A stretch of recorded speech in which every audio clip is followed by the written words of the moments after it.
ओम शांति।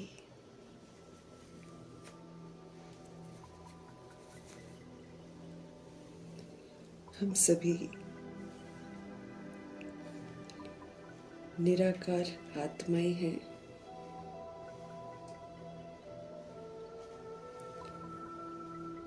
इस स्मृति का हम आत्माओं को स्वरूप बनना है।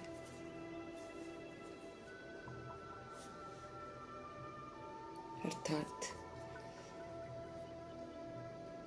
चलते फिरते, उठते बैठते आत्मा बनकर पाठ बजाना है। निरंतर अटेंशन रखना है कि मैं सोल शरीर के द्वारा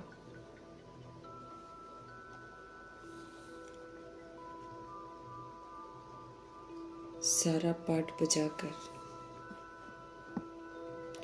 अपने 63 जन्मों की गलतियों को सुधारना है। आत्मा बनकर पाठ बजाएंगे तो सुधार पाएंगे।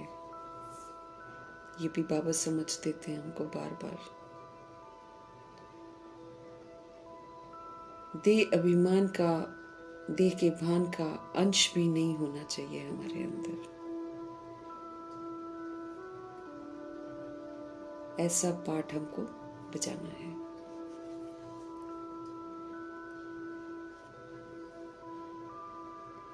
निरंतर नई स्मृतियां दिलाने वाले हम आत्माओं को अपने सत्य स्वरूप में टिकने की समझ देने वाले हैं। सच्चे सच्चे परमपिता परमात्मा जी का तहे दिल से धन्यवाद करेंगे। बिल्कुल सच्चाई और सफाई से शुरू से लेकर अंत तक आत्म अभिमानी होकर पाठ बजाने वाले व्यक्त ब्रह्मा, अव्यक्त ब्रह्मा, गुप्त बड़ी माँ, big brother, great great grandfather का रोल प्ले करने वाली आत्मा ब्रह्मा जी का तहे दिल से धन्यवाद करेंगे। धन्यवाद करते हुए दोनों जबरदस्त लाइट्स को हाजिर नाजिर करते हुए मीठे मीठे प्यारे प्यारे शिव पिता परमात्मा जी के महावाक्य हम उन्हीं से समझेंगे।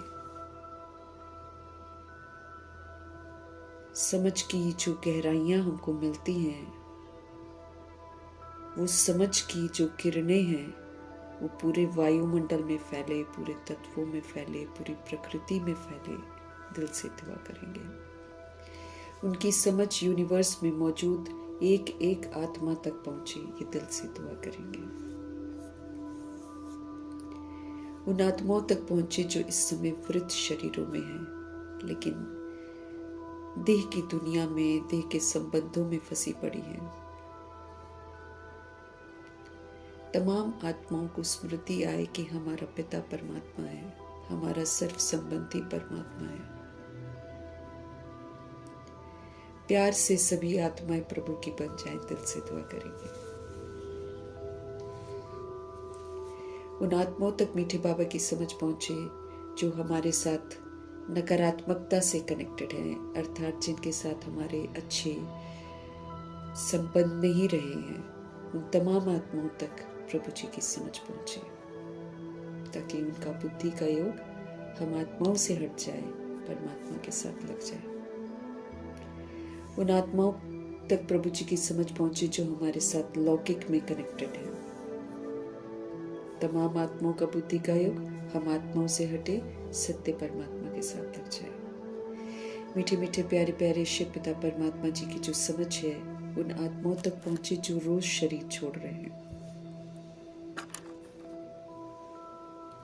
आकारी शरीरों में है और उनसे जो संबंधित रिश्तेदार हैं, सब तक प्रभु जी की समझ पहुंचे क्योंकि सब अशांत हैं। हमारे शिव बाबा की शांति की किरणें सब तक पहुंचे। आत्माओं का बुद्धि का योग सत्य के साथ जुड़े।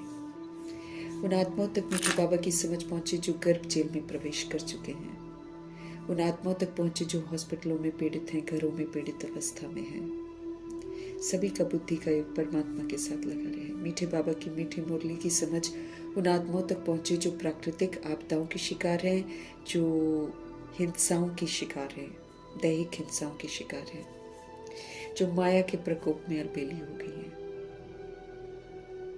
जो तंत्र मंत्र के कारण अलबेली हो गई हैं। वो आत्माएं जो वाम मार्ग में चली गई हैं, वो आत्माएं जो वाम मार्ग में जाने की तैयारी कर रही हैं।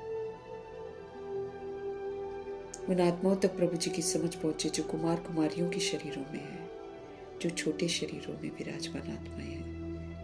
उन आत्माओं तक प्रभु जी की समझ पहुंचे जो अपनी संस्था बनाकर बैठ गए हैं, खुद भी गुमराह, दूसरों को भी गुमराह कर रहे हैं। भिन्न भिन्न सत्ताएं, राज्य सत्ता, भक्ति की सत्ता, धर्म की सत्ता, विज्ञान की सत्ता, भिन्न भिन्न वर्ग, सब तरफ बाबा की समझ पहुंचे। दिल से हम सब दुआ करेंगे।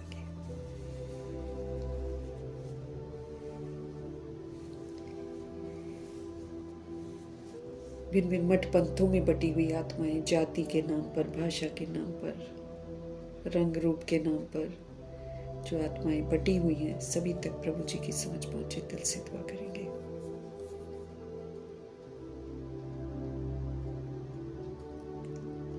वैश्याएं, गणिकाएं, किन्नर, सभी तक, अपाहिज, सब तक प्रभु जी की समझ पहुंचे। सभी आत्माएं पवित्र बने। यादव, कौरव, यवन जो विनाश के निमित्त हैं, सभी आत्माओं तक प्रभु जी की समझ पहुंचे। हर आत्मा को अपने ओरिजिनल स्वरूप में लौटना ही है। भूत प्रेत आत्मा बन के जो आत्माएं भटक रही हैं, सब तक प्रभु जी की समझ पहुंचे। तंत्र मंत्र, रिद्धि सिद्धियां कर रही हैं, तांत्रिक बन गई हैं, अघोरी बन गई हैं आत्माएं, सब तक प्रभु जी की समझ पहुंचे। वो आत्माएं जो फिल्म इंडस्ट्री में हैं, वो आत्माएं जो अंग तस्करियां कर रहे हैं, वो आत्माएं जो ह्यूमन फ्लैश, एनिमल फ्लैश खा रहे हैं, वो आत्माएं जो तरह तरह के नशे कर रहे हैं, सभी इस गंदगी से मुक्त हो जाए और सबको ईश्वरीय नशा चढ़ जाए। दिल से दुआ करेंगे। उन आत्माओं तक प्रभु जी की समझ पहुंचे जहां तक अभी समझ पहुंची नहीं है, और अगर पहुंची है तो फिर उनका मन नहीं कर रहा है सुनने का भी। सब में वैराग आए और सबकी प्रीत परमात्मा से जुड़े, ये हम सब दिल से दुआ करेंगे। अपने लिए भी दुआ करेंगे कि ये जो इतनी मेहनत कर रहे हैं भगवान जी हम पर, उस मेहनत को हम सफल करें, अर्थात जो शिव बाबा बोलते हैं वो हम जरूर करें।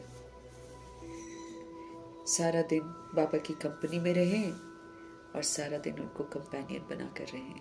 इन्हीं दुआओं के साथ हम देखेंगे आज हमारे परमपिता परमात्मा जी हम आत्माओं को किस विधि से नष्ट मोहा बनाते हैं। मीठे मीठे बाबा बोले, मीठे बच्चे, तुम महावीर हो, तुम महावीर हो, तुम्हें माया के तूफानों से डरना नहीं है। ये तो आएंगे लेकिन हमको डरना नहीं है। ये तो तूफान आ रहे हैं ताकि हम और सशक्त बने, ताकि हम अपनी कमी कमजोरियों को जान पाएं और उनसे मुक्त हो पाएं। ये आ रहे हैं ताकि हम माया जीत बने,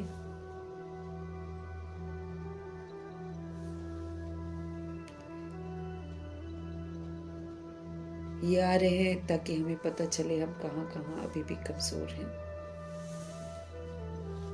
इसलिए हमको डरना नहीं है, बल्कि हमको तो महावीर बनना है। क्योंकि माया के तूफान जब आते हैं तो वो हमको देह के अभिमान में लाते हैं।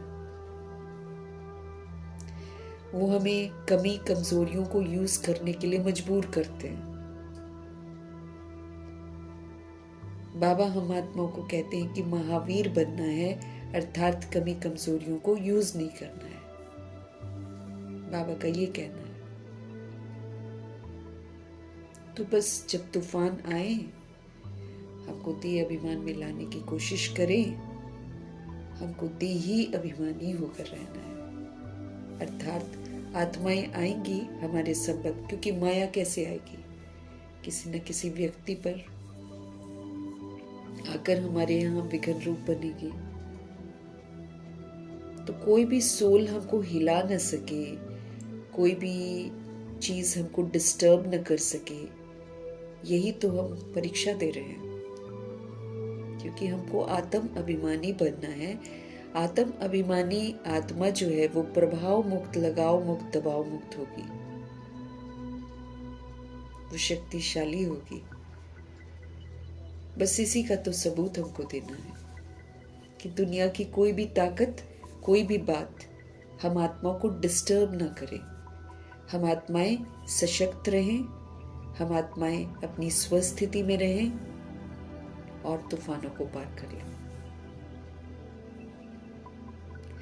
शांत रहना, स्थिर रहना, अचल रहना, अडोल रहना, रिएक्ट नहीं करना, रिजेक्ट नहीं करना, अंदर बातों को लेकर नहीं जाना, रिफ्लेक्ट नहीं करना,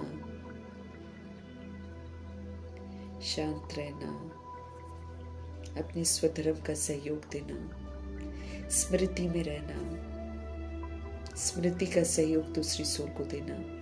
आगे वाली कुछ भी कहती जाए, आत्मा कुछ भी करती जाए, हम आत्माएं अपनी स्वस्थिति में रहें। इसी का तो सबूत देना है, बाबा कहते हैं। इसलिए हमको माया के तूफानों से बिल्कुल नहीं डरना है, बल्कि माया के तूफानों में हमको ये देखना है कि क्या मैंने सारी कमजोरियों को जीत लिया? क्या मैं आत्मा विस्तार को सार कर सकती हूँ? क्या मैं समेट सकती हूँ? क्या मैं समा सकती हूँ? क्या मैं सहन कर सकती हूँ? क्या मैं दूसरी आत्मा को सहयोग दे सकती हूँ?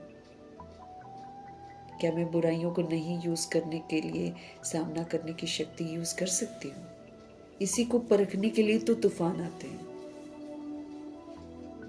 बिना तूफान से तो हमको पता नहीं चलेगा ना कि हम माया जीत बने हैं कि नहीं बने हैं। तो माया हमारी ही कमी कमजोरियां हैं जो हमने 63 जन्म धारण कर ली हैं। अब हमें उससे मुक्त होना है।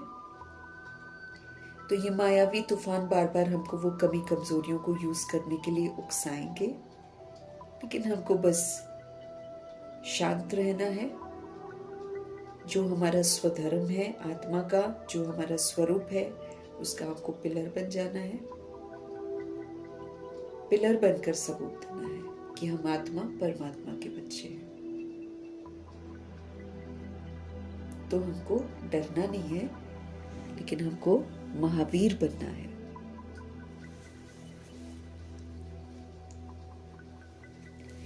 एक बाप के सिवाय और कोई भी परवाह न कर पवित्र हमको जरूर बनना है। एक बाप के सिवाय, है ना, सिर्फ बाप की परवाह करनी है, यहां बेपरवाह नहीं बनना है, बाबा कहते। तो एक बाप के सिवाय और कोई भी परवाह नहीं करनी है हमको। कोई कुछ भी बोलता रहे, हमको पवित्र जरूर बनना है। पवित्र ब्रह्मचर्य प्लस ब्रह्मचारी। कौन क्या कह रहा है? कोई कह रहा है विकारी हथियाला बांधो, कोई कह रहा है विकार में चलो। सुननी नहीं है किसी की भी बात। वैसे भी अंत में हम अकेले ही हैं। परमात्मा ही हमारा साथी है। देह का साथ कहीं भी मिलने वाला नहीं है हमको। जब कोई शरीर छोड़ता है तो उसके साथ थोड़ी कोई मर जाता है, वहीं तक साथ निभाते हैं, फिर वापस अपनी जिंदगी को जीते हैं। तो इसलिए किसी की परवाह नहीं करनी है, किसी के खातिर अपवित्र थोड़ी बन जाना है। जो बनते हैं वो फिर बहुत पछताते हैं।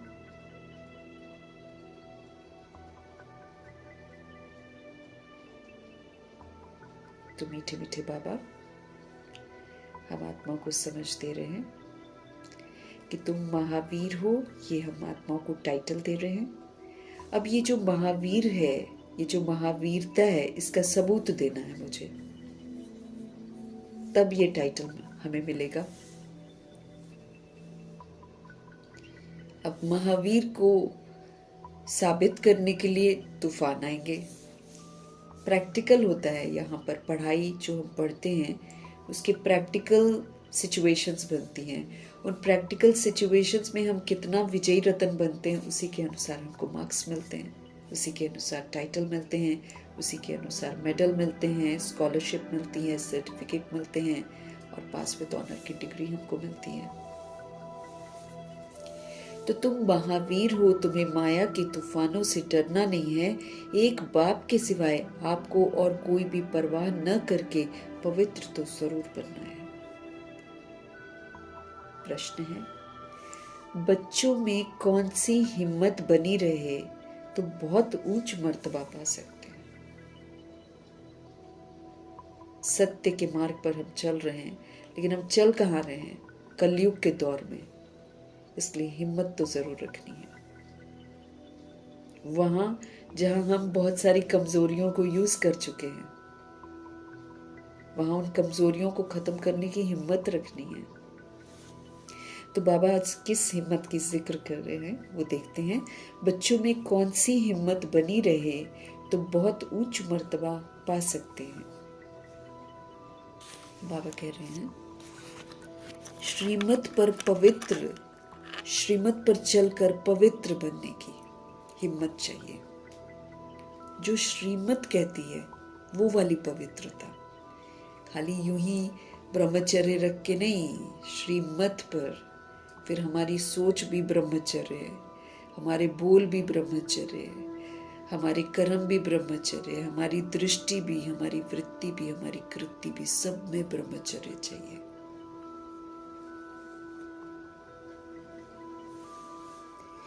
श्रीमत पर चलकर पवित्र बनने की हिम्मत चाहिए।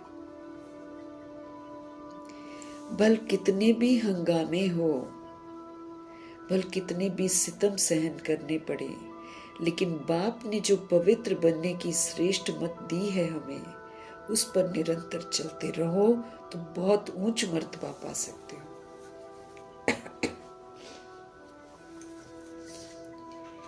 श्रीमत जैसे कहती है हमको पवित्र बनने के लिए, वैसे पवित्र बनना है।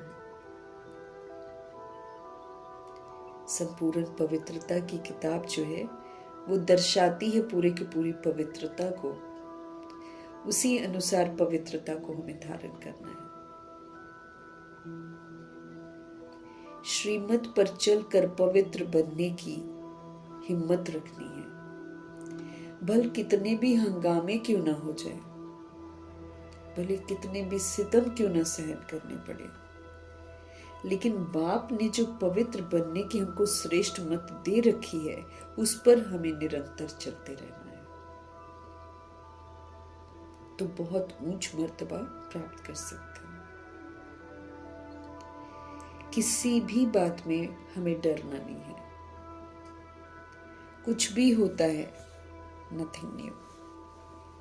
कल पहले भी हुआ था, हमने पार कर लिया था, अभी भी हो रहा है, पार कर लेंगे।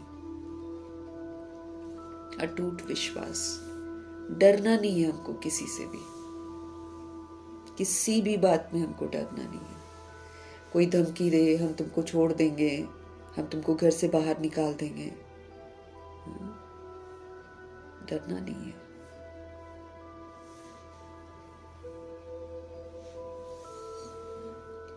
तो श्रीमत पर चलकर पवित्र बनने की हिम्मत रखनी है। कितने भी हंगामे हो, कितने भी सितम क्यों न सहन करने पड़े, लेकिन बाप ने जो पवित्र बनने की हमको श्रेष्ठ मत दी है, उस पर हमको निरंतर चलते रहना है, तो हम बहुत ऊंच मर्तबा पा सकते हैं। किसी भी बात में हमें डरने की कोई जरूरत नहीं है। कुछ भी होता है, नथिंग न्यू। गीत है, भोलेनाथ से निराला कोई और नहीं। ओम शांति। ये है भक्ति मार्ग वालों का गीत। ज्ञान मार्ग में गीत आदि की जरूरत नहीं है। यहाँ पर गीत नहीं गाते ना, गीत नहीं गाते यहाँ पर, जरूरत नहीं है। वो लगा लेते हैं शुरू शुरू में, क्योंकि बुद्धि इतनी भटकी हुई होती है 63 जन्मों की, उसको एकाग्र करना होता है। तो लाइट की भी जरूरत होती है, गीतों की भी जरूरत होती है, कमेंट्री की भी जरूरत होती है शुरू शुरू में। लेकिन कोशिश यही करनी है कि हम इसके बगैर सब कुछ करें। अब जैसे मम्मा को जरूरत नहीं पड़ी, बाबा मम्मा को गीतों की जरूरत नहीं पड़ी, ये लोग 14 वर्ष की तपस्या करते थे, तो गीतों का आधार थोड़ी लेते थे, साइलेंस में रहते थे। तो ये तो बाद में हम थोड़ा ज्यादा मतलब स्कैटर्ड बुद्धि होती है हमारी, और चारों तरफ वायुमंडल भी बड़ा बिखरा हुआ होता है, तो एकाग्र करने के लिए गीतों का प्रयोग होता है। वरना हमको बाबा कहते ज्ञान मार्ग में गीत आदि की कोई जरूरत नहीं है, क्योंकि गाया हुआ है कि बाप से हमें बेहद का वर्षा मिलना है। तो यहाँ तो पुरुषार्थ चाहिए, गीतों से नहीं चलेगा। यहाँ हमको पूरा पुरुषार्थ करना है, क्योंकि गाया हुआ है बाप से हमें बेहद का वर्षा मिलना है। जो भक्ति मार्ग की रस्म रिवाज है वो इसमें नहीं आ सकती है। जो भक्ति की रस्म रिवाज है इस ज्ञान मार्ग में वो नहीं आ सकती है। इसीलिए भक्ति मार्ग के जो त्योहार है शुरू वाले आत्माएं नहीं करती थी, है ना। तो हमको तो ब्रह्मा जी को ही देखना है। अभी भले समय के अनुसार आत्माएं करती हैं जैसा उनको समझ में आता है, लेकिन हम आत्माओं को फॉलो किसको करना है? ब्रह्मा जी को। तो ब्रह्मा जी तो यही कहते थे कि भक्ति के त्योहार, भक्ति के रीति रस्म हम नहीं कर सकते ना, फिर तो हम वही भक्ति करे जा रहे हैं ना। तो इसीलिए बाबा क्या बोल रहे हैं, यहाँ गीत आदि की कोई जरूरत नहीं है, क्योंकि गाया हुआ है कि बाप से हमें बेहद का वर्षा मिलना है। जो भक्ति मार्ग की रस्म रिवाज है वो इसमें नहीं आ सकती है। बच्चे कविता आदि बनाते हैं, वो औरों को सुनाने के लिए बनाते हैं ना। उसका भी अर्थ जब तक तुम न समझाओ तब तक तो कोई समझ नहीं सकता। कविता अगर बनाते हैं तो औरों के लिए बनाते हैं, लेकिन बाबा कहते अर्थ सहित समझाना पड़ता है। अब तुम बच्चों को बाप मिला है तो खुशी का पारा हमको चढ़ना चाहिए। सत्य बाप हमको मिले हैं। इसके पहले हम सच्चा साथी ढूंढ रहे थे, कहीं नहीं मिला हमको। 63 जन्मों में कोई साथ सच्चा नहीं निभा पाता है, क्योंकि हम बॉडी में आकर लिमिटेड हो जाते हैं और कर्मों से बंधे होते हैं, और कर्म खत्म तो बड़ी निर्दयता से अलग हो जाते हैं। तो साथी कोई नहीं बनता ना, तो बड़ी मुश्किलों से तो हमें सच्चा साथी मिला है, जो हमारी जितनी भी वो होती है ना एक्सपेक्टेशंस या प्रश्न, सारे के सारे बाबा हमको समझ देकर उससे बाहर निकाल देते हैं। सारे प्रश्न खत्म कर देते हैं। एक्सपेक्टेशंस जो हम तरह तरह की रखते हैं दुनिया से, उससे भी हमको बाहर ले आते हैं। हमको मांगने वाले की जगह देने वाला बना देते हैं कि तुम देने वाला बनो, मांगो मत दूसरों से कुछ भी, भरपूर कर देते हैं। अब तुम बच्चों को बाप मिला है तो आपको तो खुशी का पारा चढ़ना चाहिए। बाप ने 84 जन्मों के चक्र का नॉलेज भी हमको सुनाया है। खुशी होनी चाहिए ना, एक तो सच्ची सच्ची हिस्ट्री ज्योग्राफी सुनाए, ताकि हमको भटकने की अब जरूरत नहीं है। तो हमको कितनी खुशी होनी चाहिए। हम अभी स्वदर्शन चक्रधारी बने हैं। शिव बाबा ने हमको स्वदर्शन चक्रधारी बनाया है। हम आत्माओं को हमारा दर्शन कराया है कि हम असुल में अनादि में सतोगुणी थे और आदि में हम सतयुगी थे। फिर हमको दर्शन कराया कि हम ही देवता, फिर हम ही पूज्य, फिर हम ही ब्राह्मण, फिर हम ही फरिश्ता, फिर हम ही ज्योति बिंदु। ये पांचों स्वरूप श्रेष्ठ स्वरूप है, इनका दर्शन कराते हैं। फिर द्वापर युग कलयुग में क्या गलतियां करी हैं उसको दिखाते हैं। फिर वहां से हमको सबक सीखना है तो अनादि आदि विशेषताओं को यूज करना है। तो भगवान जी ने हमको 84 जन्मों के चक्र की नॉलेज भी दी। भगवान जी खुद हमारे कंपेनियन बने, हमें अपनी कंपनी ऑफर की है, सर्व संबंधों का ऑफर किया है, खजाने देते हैं, प्यार करते हैं। उनके जैसा तो कोई प्यार नहीं कर सकता। तो हमको कितनी खुशी होनी चाहिए, खुशी होनी चाहिए कि हम अभी स्वदर्शन चक्रधारी बने हैं। अभी हम बाप से विष्णुपुरी का वर्षा ले रहे हैं। निश्चय बुद्धि ही विजयंती होते हैं। जिनको इन बातों में निश्चय बैठ जाता है वही एक्यूरेट पुरुषार्थ करते हैं और वही विजयी रतन बनते हैं।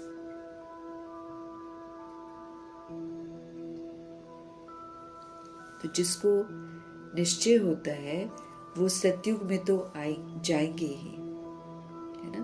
जिनको निश्चय होता है वो पूरा पुरुषार्थ करते हैं, पूरा मर्तबा लेते हैं, सतयुग में तो जाते ही हैं। तो बच्चों को तो सदैव खुशी रहनी चाहिए कि हमको जो चाहिए था वो तो हमको मिल गया। यहाँ पर आकर सारी व्यर्थ की दौड़ हमारी खत्म हो जाती है। तो हमको कितना निश्चय होना चाहिए, कितनी खुशी होनी चाहिए। बच्चों को सदैव खुशी रहनी चाहिए। फॉलो फादर करना है, हमको फॉलो फादर करना है। बच्चे जानते हैं निराकार शिव बाबा ने जब से इसमें प्रवेश किया है तो बड़े हंगामे हुए हैं। पवित्रता को लेकर बहुत झगड़े हुए हैं।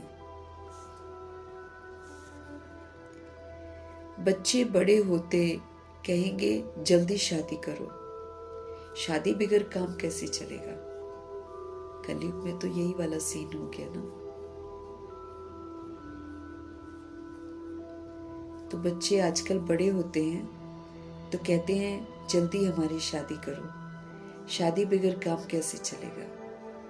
भल मनुष्य गीता पढ़ते हैं परंतु उससे समझते कुछ नहीं है। अब उसमें लिखा हुआ है कि काम महाशत्रु है, लेकिन एक तो उनको पता नहीं चलता है कि काम क्या है और ना कोई समझाता है। तो काम शब्द भी तो ऐसा ही है ना। काम तो काम करने के लिए भी कहेंगे। अब जैसे यहाँ बोला जा रहा है उसके बिना काम नहीं चलेगा, इसलिए वो काम का अर्थ नहीं समझ पाते हैं कि ये काम क्या चीज़ है। क्योंकि कलयुग में ये प्रथा चल रही है कि ये बहुत ज़रूरी है शादी, ये तो समाज का रीति रस्म है। ये उल्टा नहीं करते हैं तो फिर लोग विरुद्ध हो जाते हैं, समाज में रहने नहीं देते हैं, जीना मुश्किल कर देते हैं। हालांकि आजकल तो रह लेती हैं आत्माएं, लेकिन रिश्तेदारी नहीं रहने देती ना। रिश्तेदारी कुछ ना कुछ बोलती रहेगी। तो जो लोग समाज पे बंधे हुए हैं वो समझते हैं कि बहुत ज़रूरी है। इसलिए किसी की बुद्धि में जाता नहीं है कि शादी करना या विकारों में जाना यही तो काम विकार है और यही हमारा महाशत्रु है। बाबा कहते पढ़ते जरूर हैं गीता, समझते कुछ नहीं है। सबसे जास्ती बाबा को अभ्यास था, ब्रह्मा जी को, क्योंकि वो पाठ भी करते थे। सुखमनी साहब गुरु ग्रंथ साहब का पाठ भी करते थे, गीता भी पढ़ते थे, रामायण भी पढ़ते थे, तीर्थों पे भी जाते थे, गंगा स्नान भी करते थे। नंबर 1 भगत थे ना। तो सबसे जास्ती तो बाबा को अभ्यास था गीता पढ़ने का, लेकिन समझ थोड़ी आ रही थी। एक दिन भी गीता पढ़ना मिस नहीं करते थे। जब उनको मालूम पड़ा कि गीता का भगवान शिव है, नशा चढ़ गया। नशा चढ़ गया कि हम तो विश्व के मालिक बनते हैं। ये तो शिव भगवान वाच है। फिर पवित्रता का भी बड़ा हंगामा हुआ। इसमें बहादुरी चाहिए। शुरू की आत्माओं ने तो बहादुरी दिखाई है, मारे भी खाई है ना, उनको घरों से भी निकाला गया, या फिर नहीं निकाला गया तो बाबा के घर आए तो वहां से घसीट कर घर वापस लेकर गए। बहुत हंगामे हुए, लेकिन उन्होंने भी मारे भी खाई, लेकिन पवित्र जरूर रहे।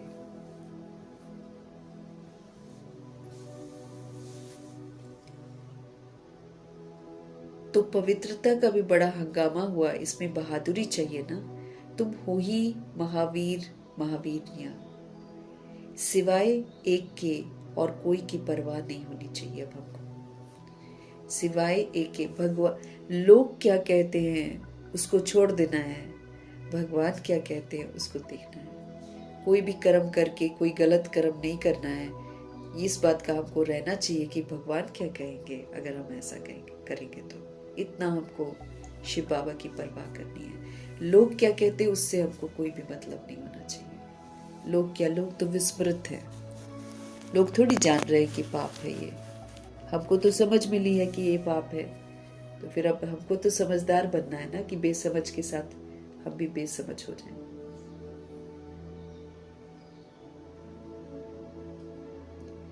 नशा चढ़ गया, हम तो विश्व के मालिक बनते हैं। ये तो शिव भगवानुवाच है। फिर पवित्रता का भी बड़ा हंगामा हुआ। इसमें तो बहादुरी चाहिए ना। तुम हो ही महावीर, तुम हो ही महावीरनी। हम सभी आत्माएं महावीर महावीरनी हैं। सिवाय एक के और कोई की परवाह हमको नहीं करनी। अब जो बाबा कहते हैं वो मुझे करना है। अब दुनिया चाहे कुछ भी कहती जाए, नहीं सुनना है हमको। दुनिया की परवाह नहीं करनी है। दुनिया साथ नहीं देती है। दुनिया तो दो मुंही है। आप अच्छा करोगे तो भी बोलेगी, आप बुरा करोगे तो भी बोलेगी। इसलिए क्या परवाह करनी है उनके। साथ थोड़ी देते हैं वो लोग। फिर अगर मुसीबत में पड़ जाओ तो शादी, अब सारे लोग, कितने लोग इकट्ठे होते हैं शादी में, है ना। शादी करवाते हैं, नाचते गाते हैं, सब कुछ करते हैं। जब तकलीफें होती हैं बाद में, जिनकी शादी करवाई है, तो उन तकलीफों में कितने लोग खड़े होते हैं।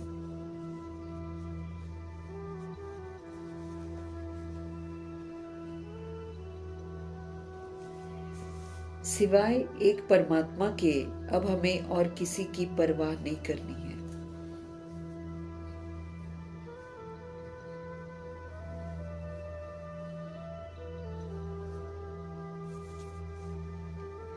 पुरुष है रचता, रचता खुद पावन बनता है, तो रचना को भी पावन बनाता है। पुरुष रचता है, अगर वो खुद पावन बनता है तो बच्चों को भी तो पावन बनाएगा ना। बस इस बात पर ही बहुतों का झगड़ा चला है। बड़े बड़े घरों से निकल आए। अब गुलजार दादी बड़े घर की है, जनक दादी बड़े घर की है, मनमोहिनी दीदी बहुत बड़े घर की, बहुत धन लगाया है, तभी तो मनमोहिनी कॉम्प्लेक्स बना है।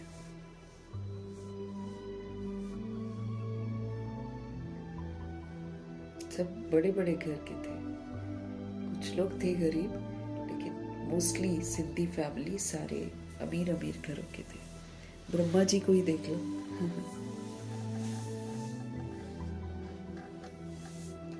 बड़े बड़े घरों से निकल आए, कोई की परवाह नहीं की, न पैसे की, न रिश्तों की, न किसी की परवाह नहीं करी। जिनकी तकदीर में नहीं है तो समझे भी कैसे फिर। बाबा कहते अब किसी किसी की तकदीर में ही नहीं है वर्षा लेना, इसलिए वो समझते भी नहीं है। पवित्र रहना है तो रहो, नहीं तो जाकर अपना प्रबंध करो। बाबा कहते हैं कि यहाँ रहना है। बाबा ने उस समय अपने ब्रह्मा जी ने बोला था, अगर पवित्र रहना है अपने रिश्तों को, अपने जो भी दैहिक रिश्ते थे, है ना, घर के बच्चे थे, सबको क्या कहा, पवित्र रहना है तो रहो, नहीं तो जाओ। अपना प्रबंध खुद करो। जैसे शरीर के बेटे को बोला ना, 1 भी रुपया नहीं मिलेगा, यहाँ रहना है, पालना हो जाएगी, बाहर जाना है, कुछ नहीं मिलेगा। अब ये सब कुछ ईश्वरीय यज्ञ में चला गया। तो वो चले गए थे। तो बाबा ने एकदम स्पष्ट कह दिया था कि पवित्र रहना है तो यहाँ पर रहो, नहीं तो जाओ, अपना प्रबंध करो अपने आप। इतनी हिम्मत चाहिए ना। बाबा के सामने कितने हंगामे हुए। बाबा को कभी रंज हुआ देखा कि ठेस लग गई, लोग क्या कह रहे हैं, ऐसे कुछ नहीं। एकदम प्रभाव मुक्त रहे हैं ब्रह्मा जी। तो कभी भी रंज हुआ नहीं किसी ने देखा उनको। अमेरिका तक अखबारों में निकल गया था। Nothing new. बाबा ने क्या सोचा, ब्रह्मा जी ने, नथिंग न्यू। ये तो कल पहले मुआफिक होता है, कल पहले भी हुआ था, अभी भी हो रहा है, इसमें डरने की क्या बात है। बाबा कहते इसमें डरने की क्या बात है, हमको तो अपने बाप से वर्षा लेना है ना, तो डरना क्यों है। हमें अपनी रचना को बचाना है। बाप जानते हैं सारी क्रिएशन इस समय पतित है। जितने भी दुनिया में लोग हैं सब के सब पतित हैं। तो हमको खुद भी पावन बनना है, जो हमसे कनेक्टेड है उनको भी पावन बनने में मददगार बनना है ना। ये नहीं कि उनके साथ उनकी रजामंदी में हो जाए। हाँ, लड़की है, कन्या है, नहीं सुनती है, तो बाबा ने बोला कि सिंपल करवा दो, खड़े होकर शादी। और अगर लड़का है तो भाई उसको बोलो जाओ तुम अपना प्रबंध करो, उसके साथ खड़े होने की भी जरूरत नहीं है।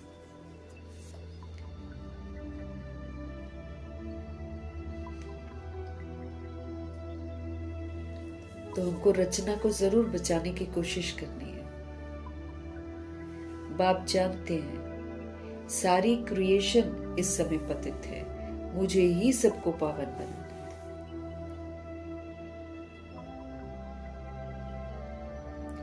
बाप को ही सब कहते हैं, हे पतित पावन, हे लिबरेटर, आओ, तो उनको ही तरस पड़ता है।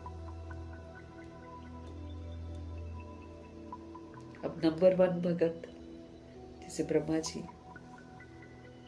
इन्होंने पुकारा है। जो ये शुरू वाली आत्माएं थी, इनको शुरू से आया कि हमको ऐसा वाला जीवन नहीं जीना है। इन सभी के मन में अंदर से वो भाव आया कि हमको पवित्र बनना है।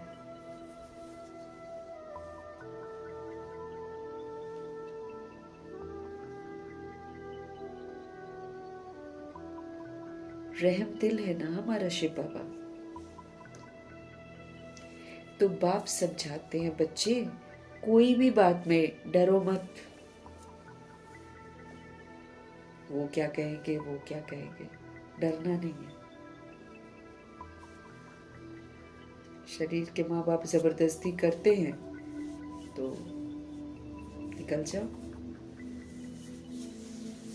सहारा तो बाबा ही है। शरीर के माँ बाप कर तो देते हैं, फिर बाद में बच्चे दुखी होते हैं तो फिर क्या करेंगे।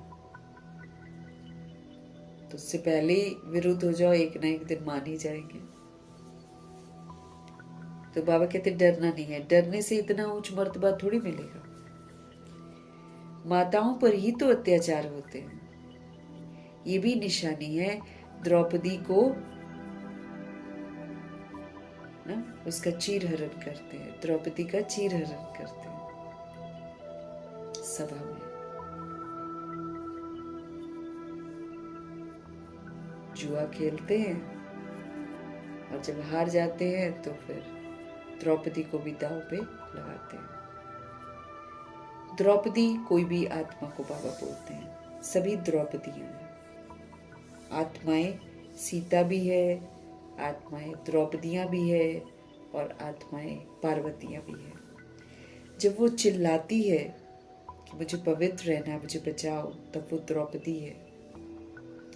जब वो मर्यादाओं की लकीर को क्रॉस करके रावण के हवाले हो जाती है, शोक वाटिका में चली जाती है, तो वो सीता है।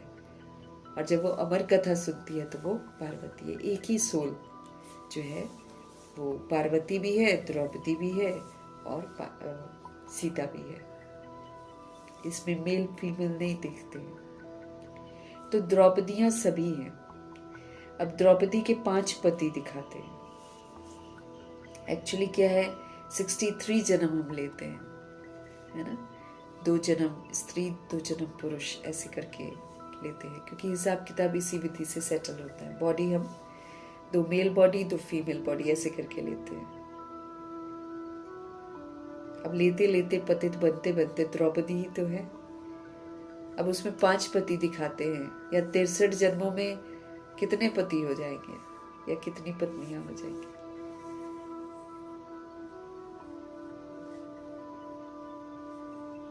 तो इसलिए द्रौपदी कहते हैं। बहुतों के साथ शादी करते हैं, बहुतों के साथ रिश्ते बनाते हैं, बहुत बार विकार में जाते हैं, तो द्रौपदी हो गई ना। बहुत सारे पति, बहुत सारी पत्नियां 63 जन्म।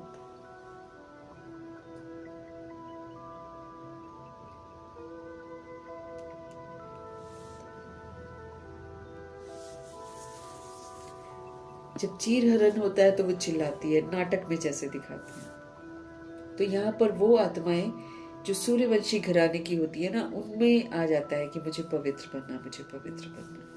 वो वाली फीलिंग उनके अंदर आती है। तो फिर वो भगवान को पुकारती है कि मुझे पवित्र बनना है। हे पतित पावन, हे लिबरेटर, आकर हमको पवित्र बनाओ। क्योंकि कल पहले भी बनी थी, तो कहीं ना कहीं अंदर संस्कार रहता है। उसको लगता है कि भगवान ही ने पवित्र बनाया था, अभी फिर से मुझे पवित्र बनना है।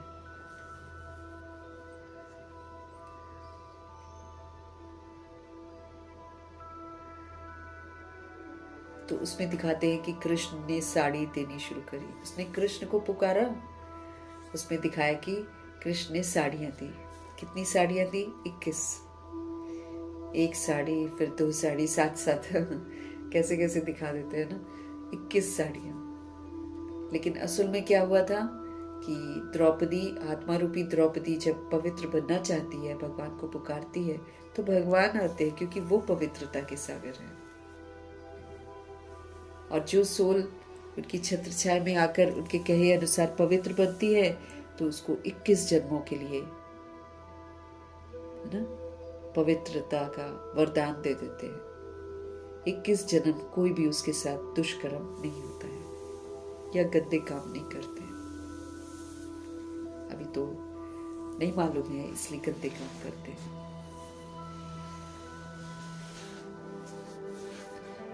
तो बाप 21 जन्मों के लिए गंदगी से बचा देते हैं। दुनिया इन बातों को बिल्कुल नहीं जानती है। वो तो नाटक देखती है और बस यही सोचती है कि कृष्ण जी साड़ी दे देते हैं, द्रौपदी को साड़ी मिल जाती है और एक ही द्रौपदी है। या भगवान जी बोलते सभी आत्माएं द्रौपदियां हैं। हर जन्म में 7 फेरे लेती है और बोलती है यही मेरा पति है, और जब बॉडी छोड़ती है, दूसरा जन्म लेती, फिर एक और पति बनाती है।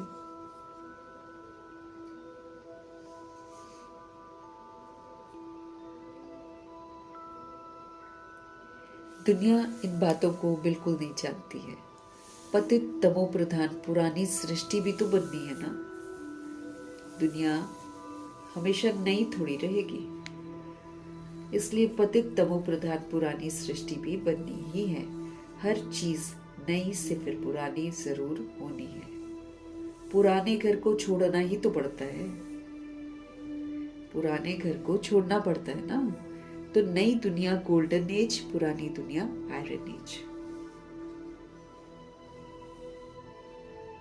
सदैव तो रह ना सके, ना गोल्डन एज सदैव रह सकता है, ना पुरानी दुनिया सदैव रह सकती है।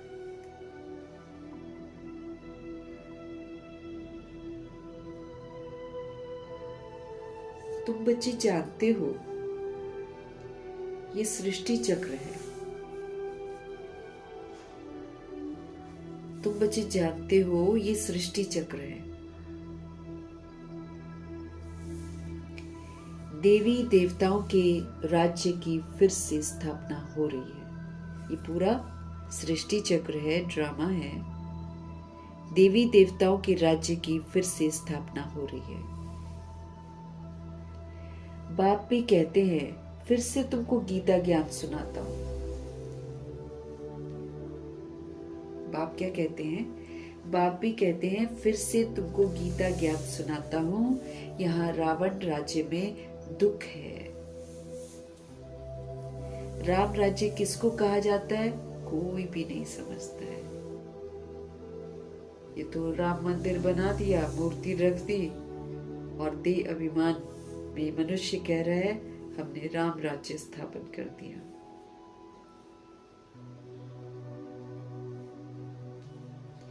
मार पीट, अत्याचार और गाय को माँ कहने वाले गाय की हत्या, है ना, गाय की हत्या करते हैं। यहां से गाय का मीट बाहर जाता है, भारत से। भारत जहां गाय को माँ बोलते हैं। फिर कहते हैं हमने राम राज्य स्थापन किया। लड़कियां उठा के ले जाते हैं, दुष्कर्म भी करते हैं, अंग भी निकालते हैं और कहते हैं राम राज्य बना दिया।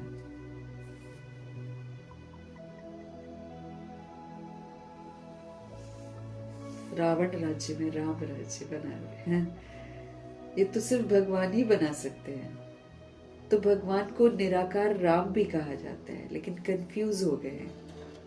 देहधारी रामचंद्र को भगवान समझ लेते हैं और निराकार राम को कोई जानता ही नहीं है। इसलिए गीत भी बड़ा सुंदर पंजाबी में बना हुआ है, राम राम करता सारा जग भय, जानता कोई भी नहीं है राम को। सच्चाई को कोई नहीं जानता है। और देखो, शरीर जब छूटता है तो कहते हैं राम नाम सत्य है। तो उस समय रामचंद्र को थोड़ी बोलते हैं राम नाम सत्य है। बोलते हैं, समझते नहीं हैं कि हम किसको राम बोल रहे हैं। राम नाम सत्य है कि राम नाम साथ है, कुछ ऐसे ही बोलते हैं कि और कोई साथ नहीं तुम्हारे जाएगा, तुम्हारे साथ राम नाम ही जाएगा। और इस बात से बिल्कुल अनजान कि भैया अपना भी नंबर है। यही चीज हमारे लिए भी लोग बोलेंगे। इस बात का एहसास नहीं। जिसको इस बात का एहसास हो जाएगा वो पाप करने बंद कर देगा। उसको शमशानी वैराग नहीं आएगा, उसको हमेशा के लिए वैराग आ जाएगा, जो ये रियलाइज कर लेता है। लेकिन रियलाइज नहीं कर पाती हैं आत्माएं। जानती थोड़ी है, बस रटा रटाया कि हाँ डेड बॉडी अब उठाई है तो चलो बोलो राम नाम साथ है, राम नाम साथ है। उसको बोलते हैं, डेड बॉडी को बोलते हैं राम नाम साथ है। साथ में आत्मा जारी होती है, वो तो उनको दिखाई नहीं देती है। वो भी रियलाइज करती है हाँ राम नाम ही साथ है, इनमें से कोई मेरा साथी नहीं है।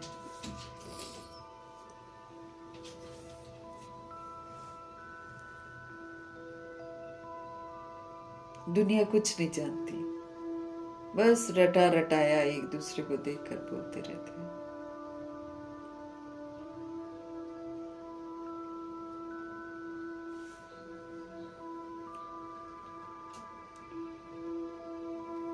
बाबा कहते जब कोई पुराना घर होता है तो उसको छोड़ना ही तो पड़ता है।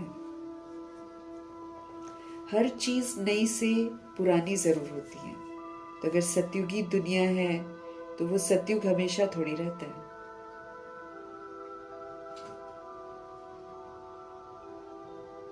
तो बाबा सारी हमको समझाते बातें कि पुराने घर को तो छोड़ना ही पड़ता है ना।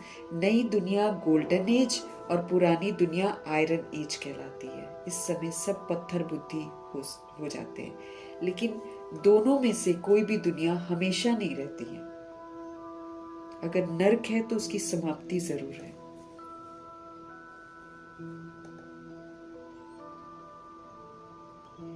तुम बच्चे जानते हो कि ये सृष्टि चक्र है, देवी देवताओं के राज्य की फिर से स्थापना हो रही है। बाप भी कहते हैं, फिर से तुमको गीता ज्ञान सुनाता हूँ। यहाँ रावण राज्य है, इसमें दुख है। राम राज्य किसको कहा जाता है, कोई भी समझते नहीं है। ये तो निराकार राम आकर राम राज्य स्थापित करते हैं। वो राम राज्य जहाँ पर पवित्रता है, सुख है, शांति है। सुख होता क्या है, ये राम राज्य में मतलब रहता है सुख। और वो जो सुख राम राज्य का है, उसको हम तब अनुभव करते हैं जब हम प्रभु जी की श्रीमत पर चलते हैं और उनका बनते हैं। वहां तो स्थूल सुख मिलेगा सतयुग में, लेकिन ये जो सूक्ष्म सुख है समझ का, भगवान के साथ का जो सुख है, ये तो हम अभी संगम युग में अनुभव करते हैं।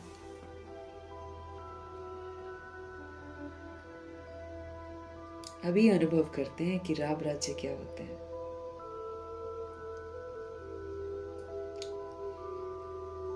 बाप कहते हैं, मैं स्वर्ग अथवा राम राज्य की स्थापना करने के लिए आया हूं। तुम बच्चों ने अनेक बार राज्य लिया है और तुम बच्चों ने अनेक बार उसको गवाया है। याद दिला रहे हैं हमको। ये सबकी बुद्धि में है। 21 जन्म सतयुग में हम रहते हैं, उसको कहा जाता है 21 पीढ़ी, अर्थात जब वृद्ध अवस्था होती है तब शरीर छोड़ते हैं। 21 जन्म हम सतयुग में रहते हैं, एक जन्म अभी भी रहते हैं सतयुग में। अगर हम सच्चाई से चलते हैं, अगर हम सत्य परमपिता परमात्मा के कहे अनुसार चलते हैं, तो हम एक जन्म अभी भी तो सतयुग में हैं। जैसे मम्मा, बाबा, दादियां, ये भगवान के साथ हैं हमेशा, तो ये सतयुग में ही तो हैं। हमेशा अपने आप को आत्मा समझना सतयुग में है ना। तो एक जन्म यहाँ पर पूरी अनुभूतियां हैं। सतयुग में हम अनुभव नहीं करते हैं, वहां तो उतरते ही सुखों की दुनिया है। यहाँ हम अनुभव करते हैं। दुख अनुभव किया हुआ है तभी तो अति इंद्रिय सुख का अनुभव करते हैं। अशांति का अनुभव किया होता है तभी तो शांति क्या होती है उसको समझ पाते हैं। विकारों को यूज किया हुआ है तभी तो निर्विकारी क्या होते हैं वो हम अभी समझ पाते हैं।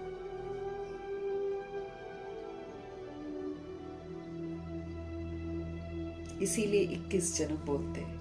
21 जन्म सतयुग में जो सोल कॉन्शियस रहते हैं संगम पर, वो यहां भी सतयुग में ही है। भले दुनिया कलयुग है, लेकिन जो सच्चाई के साथ चल रहे हैं वो सतयुग में है ना। मम्मा, बाबा, दादियां, ये लोग सतयुग में हैं। एक जन्म सतयुग भी है अगर हम श्रीमत पर चलते हैं तो, और 20 जन्म उसकी प्रारब्ध है स्थूल।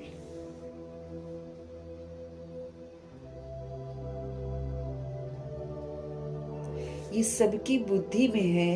21 जन्म सतयुग में हम रहते हैं, उसको कहा जाता है 21 पीढ़ी, अर्थात जब वृद्ध अवस्था होती है तब शरीर छोड़ते हैं। अभी एक जन्म, ये तो ब्रह्मा जी और सरस्वती जी ने तो अव्यक्त वाला पार्ट भी बजाना है ना, वरना दादियों को देख लो, पूरा अच्छे से संगम युग को जी कर गए हैं वो लोग साकार में, क्योंकि उनको बहुत देर तक संभालना था यज्ञ को। तो अपनी स्व इच्छा से उन्होंने शरीर छोड़ा है। अपना सारा, जैसे कल बाबा ने वरदान दिया ना कि आपको साक्षी होकर, डिटैच होकर, अपने कर्म इंद्रियों से अपने कर्म भोग को भोगवाना है। कर्म भोग को कर्म योग में चेंज कर देना है, याद में रहकर उसको चुप करना है। तो दादियों ने किया है, दादियों ने किया है।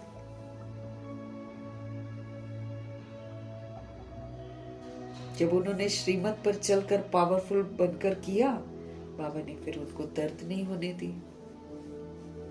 तभी तो दादी से पूछते थे ना, कैंसर में और कितनी सारी बीमारियां और भी हुई थी, सब में पूछते थे दादी आपको दर्द होता है? कहती नहीं। क्यों? क्योंकि भगवान पर कुर्बान है। जैसे जैसे बाबा बोलते हैं इसको चुकतू करो, वैसे वैसे चुकतू करती है। कितनी ओबीडियंट है दादी गुलजार।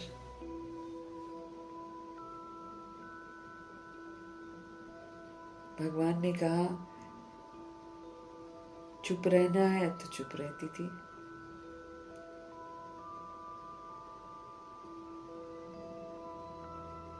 फुल स्टॉप पे कितने सबूत दिए हैं दादी ने।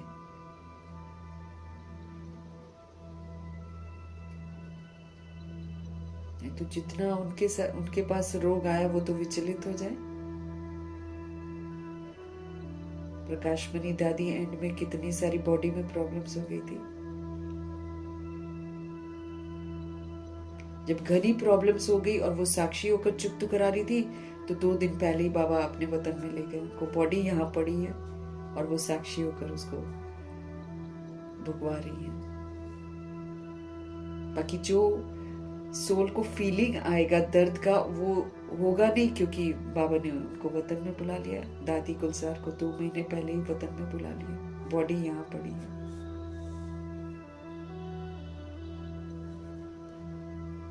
स्व इच्छा से शरीर से सारा कुछ भोग कर फिर शरीर को छोड़ो। शरीर से भुगवा कर फिर छोड़ा शरीर। तो ये भी तो पूरी आयु जी ना, काल पर जीत प्राप्त की।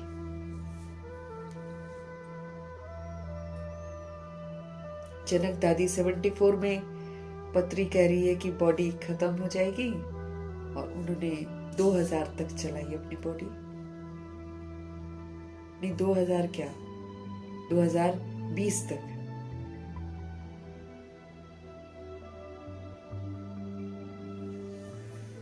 स्व इच्छा से छोड़ा।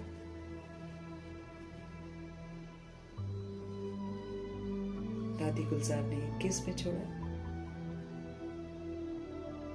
सारा जो भी होगा कार्मिक अकाउंट वगैरह वगैरह सारा सेटल किया बहादुरी से, महावीरता से।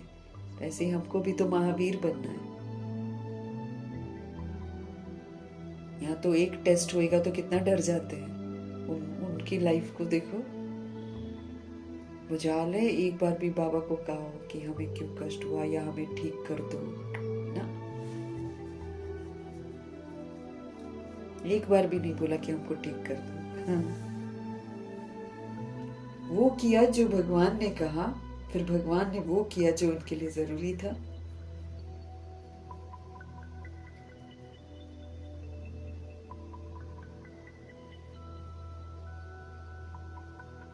फुल स्टॉप लगाकर गुलजार दादी फुल पास हुई है। पूरी लाइफ इनकी देख लो, फुल स्टॉप लगाया है इन्होंने।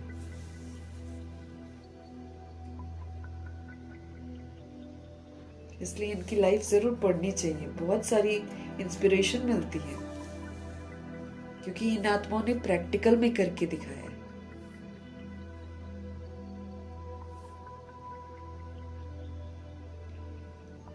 इक्कीस जन्म सतयुग में हम रहते हैं।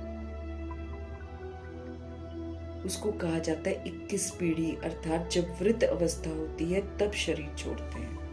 अकाले मृत्यु कभी होती नहीं। इनको काल थोड़ी लेकर गया। इन्होंने अपना सारा अकाउंट्स क्लियर किया, फिर बॉडी को छोड़कर फरिश्ता बन गए। ब्रह्मा जी और मामा जी जल्दी बने, क्योंकि उनको अव्यक्त पाठ बजाना था। तो वो अभी भी तो पाठ बजा रहे हैं, दोनों के दोनों।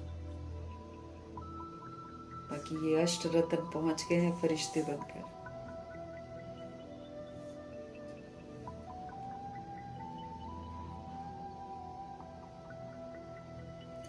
अकाले मृत्यु कभी होती नहीं। जब तुम जैसे त्रिकालदर्शी बन गए हो, तुम जानते हो कि शिव बाबा कौन है। शिव के मंदिर भी ढेर बनाए हैं। मूर्ति तो घर में भी रख सकते हैं ना, परंतु भक्ति मार्ग की भी ड्रामा में नूंद है। घर में रखकर भी बाहर जाते हैं तीर्थों में भी जाते हैं, मंदिरों में भी जाते हैं।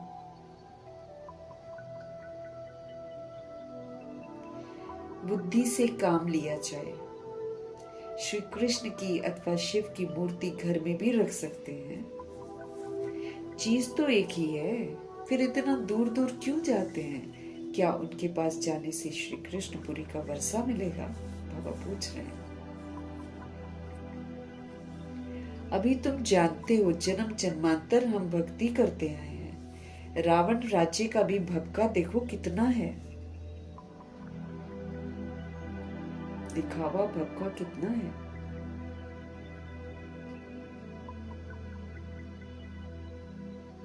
अभी नवरात्रे कितना सब कीर्तन कर रही हैं, और जैसे कीर्तन खत्म होता है हा हा ही इसकी उसकी सबकी शुरू हो जाती है।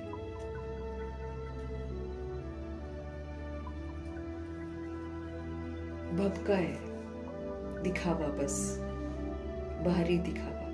रावण राज्य में दिखावा ही दिखावा है। ये है पिछाड़ी का भपका, अंतिम समय ना। राम राज्य तो सतयुग में था, वहां ये विमान आदि सब थे, फिर ये सब गुम हो गए। फिर बाबा कहते हैं इस समय ये सब निकले हैं। अभी ये सब सीख रहे हैं। जो सीखने वाले हैं ना, वो संस्कार लेकर जाएंगे और वहां पर पुष्पक विमान बनाएंगे, छोटे छोटे से विमान सोने के बनेंगे, जिसको 8 साल का बच्चा भी बाबा कहते हैं उड़ा लेगा, एक्सीडेंट नहीं होगा। यहाँ तो आजकल प्लेन में बैठने में भी लोग डरने लग गए। हिफाजत से पहुंच जाते तो समझते हैं कि चलो जी शुक्र है पहुंच गए, नहीं तो पता भी नहीं है। खुशी खुशी चढ़ते हैं, खुशी खुशी में ही अंत हो जाता है।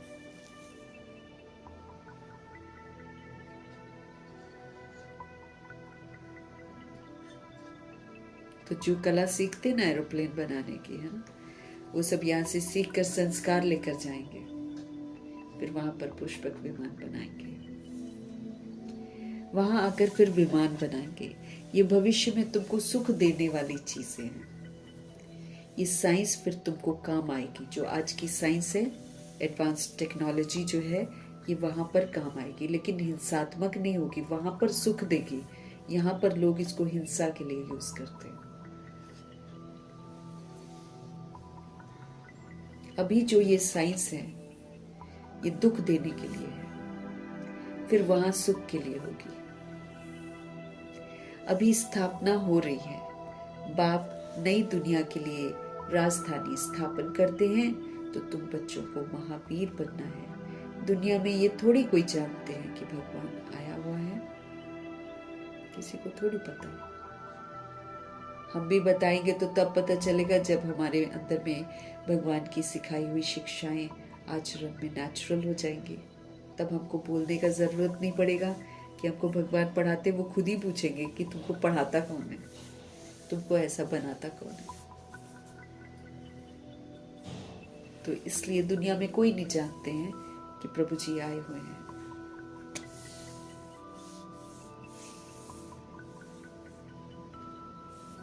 बाप कहते हैं गृहस्थ व्यवहार में रहते कमल फूल समान पवित्र हो। पुनः आपको याद दिला रहे हैं, कल भी इस पर बाबा ने स्पेसिफाई किया था, आज फिर है स्पेसिफिकेशन कि घर गृहस्थ में रहना है, लेकिन कमल फूल समान पवित्र रहना है। किसी का भी प्रभाव हम पर नहीं पड़ना चाहिए। पवित्रता तो बहुत घनी है, पूरी पवित्रता, मन वचन कर्म की। कोई भी हमको विचलित न करे, कोई भी रिश्ता हमको विस्मृत करके रावण का न बना दे।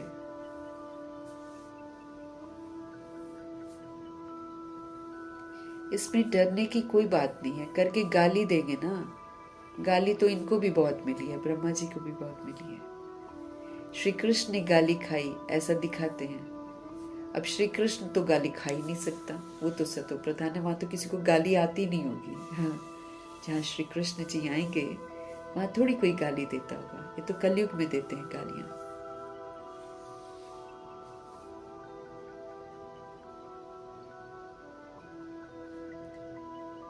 अब श्री कृष्ण तो गाली खा ना सके, गाली तो कलयुग में खाते हैं।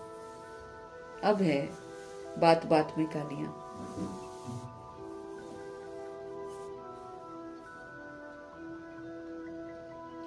तुम्हारा रूप जो अभी है फिर कल्प के बाद इस समय होगा।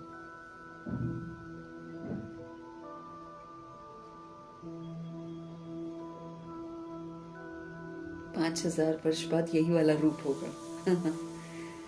जो कुछ हुआ है वो सब फिर से होगा, लेकिन 5000 वर्ष के बाद।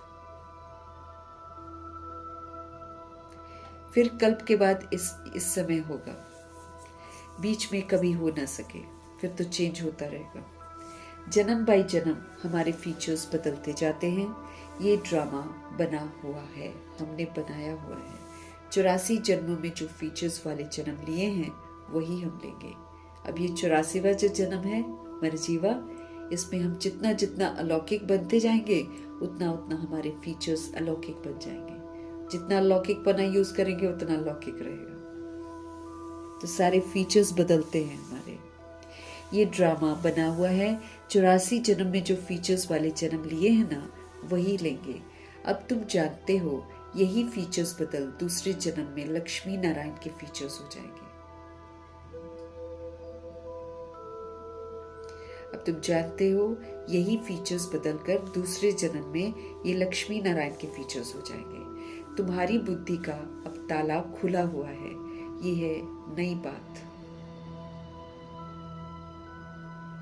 बाबा भी नया, बातें भी नहीं। तो अभी हमारा बुद्धि का ताला खुलता है। तो हमारे बाबा भी नए हैं और बातें भी नई हैं। ये बातें किसकी समझ में जल्दी आती नहीं है। झूठ जो इतना घुस जाता है बुद्धि में कि जल्दी भगवान की बातें समझ में नहीं आती, कलयुग की बातें फिर अच्छी लगती है। जब तकदीर में हो तब तो कुछ समझे। बाकी महावीर तो उनको कहा जाता है ना जो कितने भी तूफान आए हिले नहीं। अब वो अवस्था हो न सके, होनी है जरूर, लेकिन महावीर कोई तूफान से डरेंगे नहीं। वो अवस्था पिछाड़ी में होनी है। अभी तो हम कर रहे हैं पुरुषार्थ, है ना। अब जब अंत में विकार हमला करेंगे एक साथ तूफान आएंगे तो उस समय हम महावीर रहेंगे।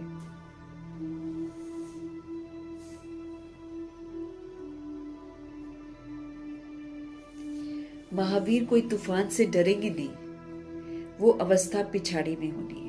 इसलिए गाया हुआ है, अति इंद्रिय सुख गोप गोपियों से पूछो। इंद्रियों से परे का जो सुख है वो किससे पूछो? गोप गोपियों से पूछो। बाप आए हैं तुम बच्चों को स्वर्ग का लायक बनाने। बाप आए हैं तुम बच्चों को स्वर्ग के लायक बनाने।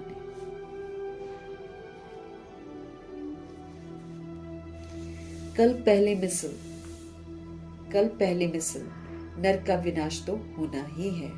सतयुग में तो एक ही धर्म होगा। चाहते भी हैं वननेस, एक धर्म होना चाहिए। ये भी किसी को पता नहीं है। चाहते हैं लेकिन मालूम नहीं है। किसको पता ही नहीं है कि राम राज्य रावण राज्य अलग अलग हैं। जब राम है तो रावण नहीं है, और जब रावण है तो राम नहीं है। ये उनको नहीं मालूम। वो तो दोनों को मिक्स कर देते हैं कि राम है तो रावण भी है, कृष्ण है तो कंस भी है। अब बाप में पूरा निश्चय है तो श्रीमत पर चलना पड़े। अगर विश्वास हो रहा है भगवान पर कि हाँ ये भगवान पढ़ा रहे हैं, तो फिर बाबा कहते श्रीमत पर फिर चलना पड़े। हर एक की नब्ज देखी जाती है, उस अनुसार फिर राय भी दी जाती है। बाबा ने भी बच्चों को कहा अगर शादी करनी हो तो जाकर करो। फिर बहुत मित्र संबंधी आदि बैठे हैं, उनको शादी करा देंगे। फिर कोई ना कोई निकल पड़ा। तो हर एक की नब्ज देखी जाती है। अब जिसका अंदर से मन होगा ना वही बार बार बोलेगा क्या करें, हम करना नहीं चाहते हैं लेकिन घर वाले पीछे पड़े हैं।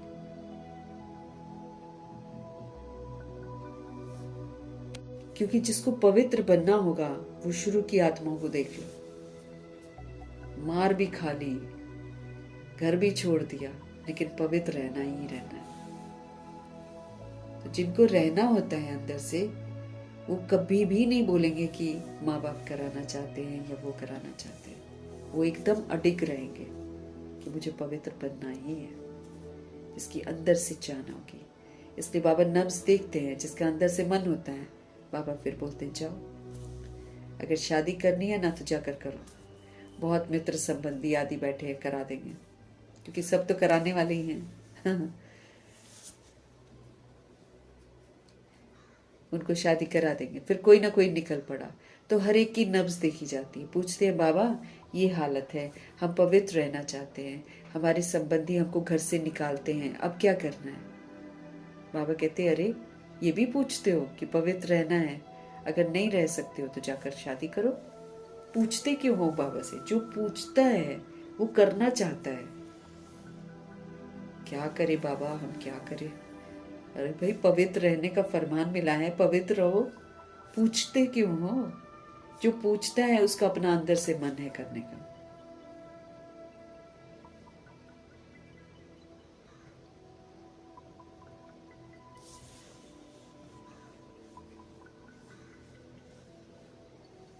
बाबा कहते हैं, पूछते हैं बाबा ये हालत है, हम तो पवित्र रहना चाहते हैं, हमारे संबंधी हमको घर से निकालते हैं, अब क्या करना है?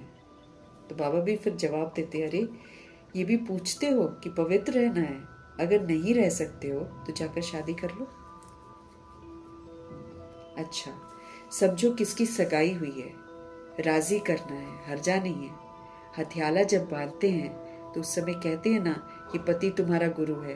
अच्छा, तुम उनसे लिखवा लो, तुम मानती हो मैं तुम्हारा गुरु ईश्वर हूं, लिखो। अच्छा, अब मैं हुक्म देता हूं कि पवित्र रहना है।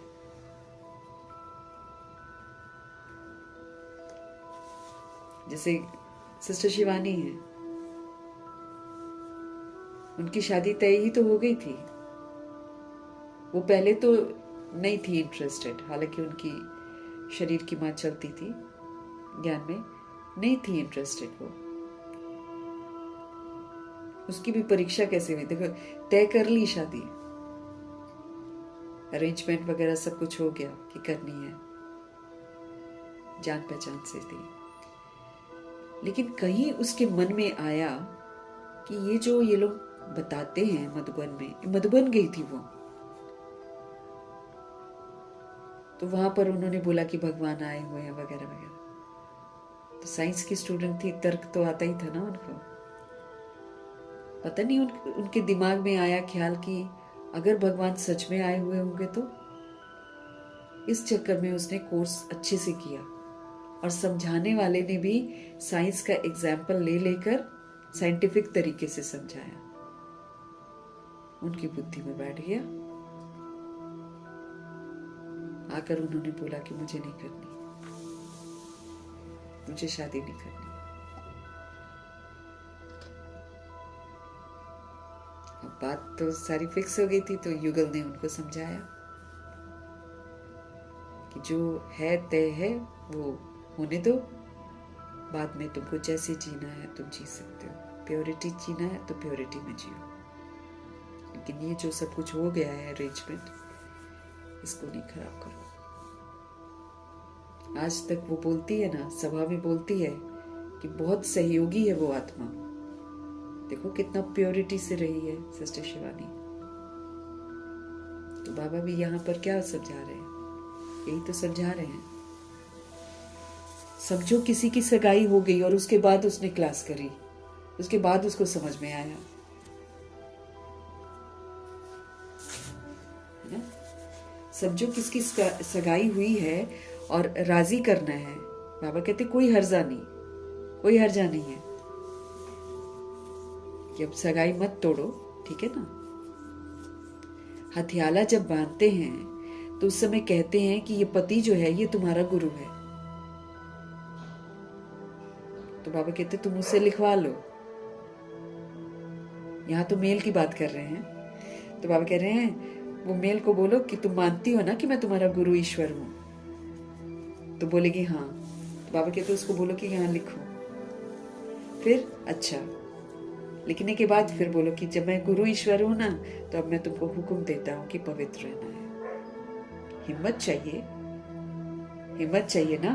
तो मंजिल बहुत भारी है, प्राप्ति बहुत जबरदस्त है। काम की आग तो तब लगती है ना जब प्राप्ति का पता नहीं होता है। भगवान से प्राप्ति बहुत है, पवित्र रहने से प्राप्ति बहुत है। ये मार्ग डिफिकल्ट लगता है, लेकिन इसमें तो प्राप्तियां तो जबरदस्त हैं। तो बाबा कहते हैं काम विकार की आग तब लगती है जब प्राप्ति का पता नहीं होता है। बाप कहते हैं इतनी बड़ी प्राप्ति होती है, तो अगर एक जन्म पवित्र रहे तो क्या बड़ी बात है। अब अनेक जन्म तो अपवित्र ही रहे ना, देख लिया ना अपवित्र बनकर, आदि मध्य अंत दुखी तो मिला। तो अगर एक जन्म पवित्र रहना है तो क्या बड़ी बात है। हम तुम्हारे पति ईश्वर हैं, हमारी आज्ञा पर पवित्र रहना पड़ेगा। मेल तो कह सकता है आराम से फीमेल को, ज्यादातर तो फीमेल्स पवित्र रहना चाहती है, लेकिन कई एक जगह मैंने देखा है कि मेल पवित्र रहना चाहता है, फीमेल पवित्र रहना नहीं चाहती है। तो मेल फिर ऐसे ही बोल सकता है कि भाई तुमको पवित्र रहना होगा, मैं तुम्हारा पति ईश्वर हूं ना, हमारी आज्ञा पर पवित्र रहना पड़ेगा। बाबा युक्तियां बता देते हैं। भारत में ये कायदा है, स्त्री को कहते हैं कि तुम्हारा पति परमेश्वर है। हाँ, उनकी आज्ञा में तुमको रहना है, ऐसा सिखाते हैं। पति का पांव दबाना है, क्योंकि समझते हैं ना लक्ष्मी ने भी नारायण के पांव दबाए थे। अब लक्ष्मी कभी दबाती थोड़ी है, और ना नारायण जी दबाते हैं, ना थकते हैं वो, लेकिन चित्र बना दिया। उसको देखकर फिर दुनिया में जो मेल है वो सोचते हैं कि वाइफ को उसके पांव दबाने। ये आदत कहां से निकली? भक्ति मार्ग के चित्रों से। अब बना दिए ऐसे चित्र। तो ब्रह्मा जी को ये चित्र पसंद नहीं आता था कि लक्ष्मी जी पैर दबा रही है, तो उन्होंने लक्ष्मी जी का हटवा दिया था, जबकि ज्ञान में नहीं थे वो उस समय। तो उन्होंने लक्ष्मी जी का चित्र हटा दिया था कि ऐसे अच्छा नहीं लगता है कि ये पांव दबाए। आ रहा था ना जैसे जैसे इमर्ज हो रहे थे उनके संस्कार। तो बाबा कहते हैं ये भक्ति मार्ग के चित्र जो होते हैं ना, वहां से आदतें निकली हुई हैं। सत्युग में तो ऐसी बात होती नहीं, कोई नहीं किसी के पैर दबाएगा, कोई थकेगा ही नहीं तो दबाएगा क्या। और ना वहां कोई इंफीरियर किसी को समझता है, सब बराबर का दर्जे से देखते हैं कि मैं भी सोल वो भी सोल। और ये वाला संस्कार कहाँ से लेकर जाते हैं? यहाँ से लेकर जाते हैं। इसलिए यहाँ पर हमको किसी से सेवा नहीं लेनी है। तो सतयुग में तो ऐसी बातें होती नहीं है।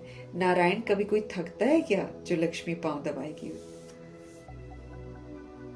थकावट की तो बात ही ना हो सके, ये तो दुख की बात हो जाती है थकावट। वहां दुख दर्द कहां से आया? तब बाबा ने क्या किया था, दादा लेखराज ने फोटो से लक्ष्मी का चित्र ही उड़ा दिया। नशा तो चढ़ता है ना, छोटेपन से ही उनको वैराग रहता था दादा लेखराज जी को, इसलिए भक्ति बहुत करते थे। वैराग की वजह से ही तो भक्ति करते थे इतनी।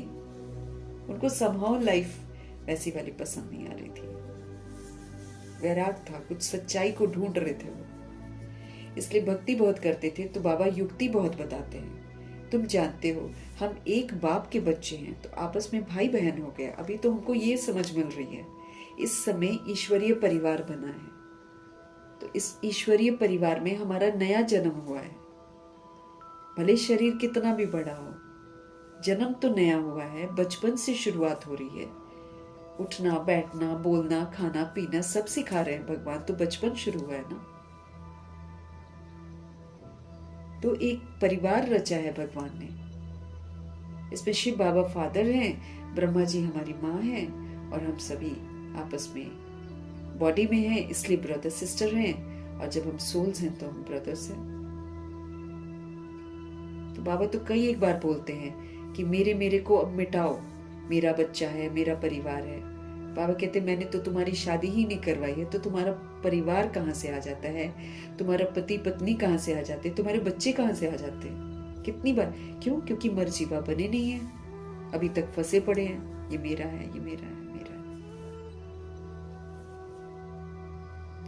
तो कायदे से ये ईश्वरीय परिवार है। इसमें मुझे समझ मिली है कि हम एक शिव बाबा के बच्चे हैं। तो जब एक बाप के बच्चे हैं तो हमारा रिलेशन बॉडी में रहते हुए क्या हो गया, ब्रदर सिस्टर का हो गया।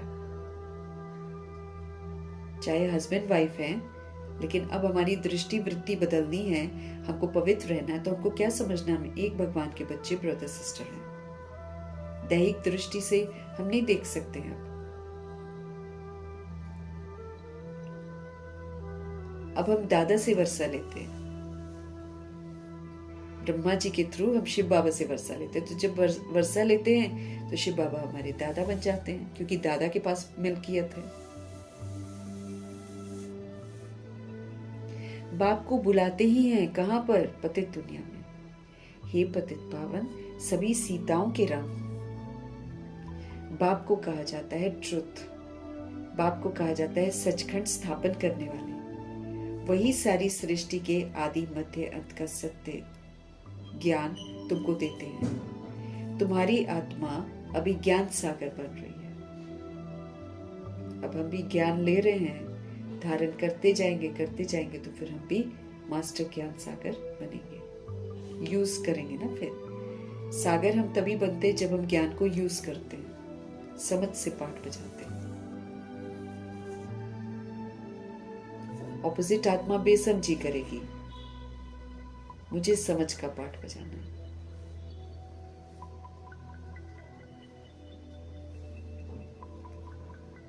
मीठे बच्चों को हिम्मत रखनी चाहिए कि हमको बाबा की श्रीमत पर चलना है। बेहद का बाप बेहद की रचना को स्वर्ग का मालिक बनाते हैं। अब रचना कितनी है बाबा की, जो बनते हैं बच्चे वो 16,108 33 करोड़ बच्चे हैं, ये रचना है। तो बेहद की रचना है ना, तो बेहद का बाप बेहद की रचना को स्वर्ग का मालिक बनाते हैं। तो पुरुषार्थ करके हमको पूरा वर्षा जरूर लेना है। हमको तो वारी जाना है, भगवान पर कुर्बान जाना है। तुम उनको अपना वारिस बनाएंगे तो वो तुमको 21 जन्मों के लिए वर्षा देंगे। अभी बाबा को ही अपना वारिस बनाना है। बाबा सब कुछ आपका।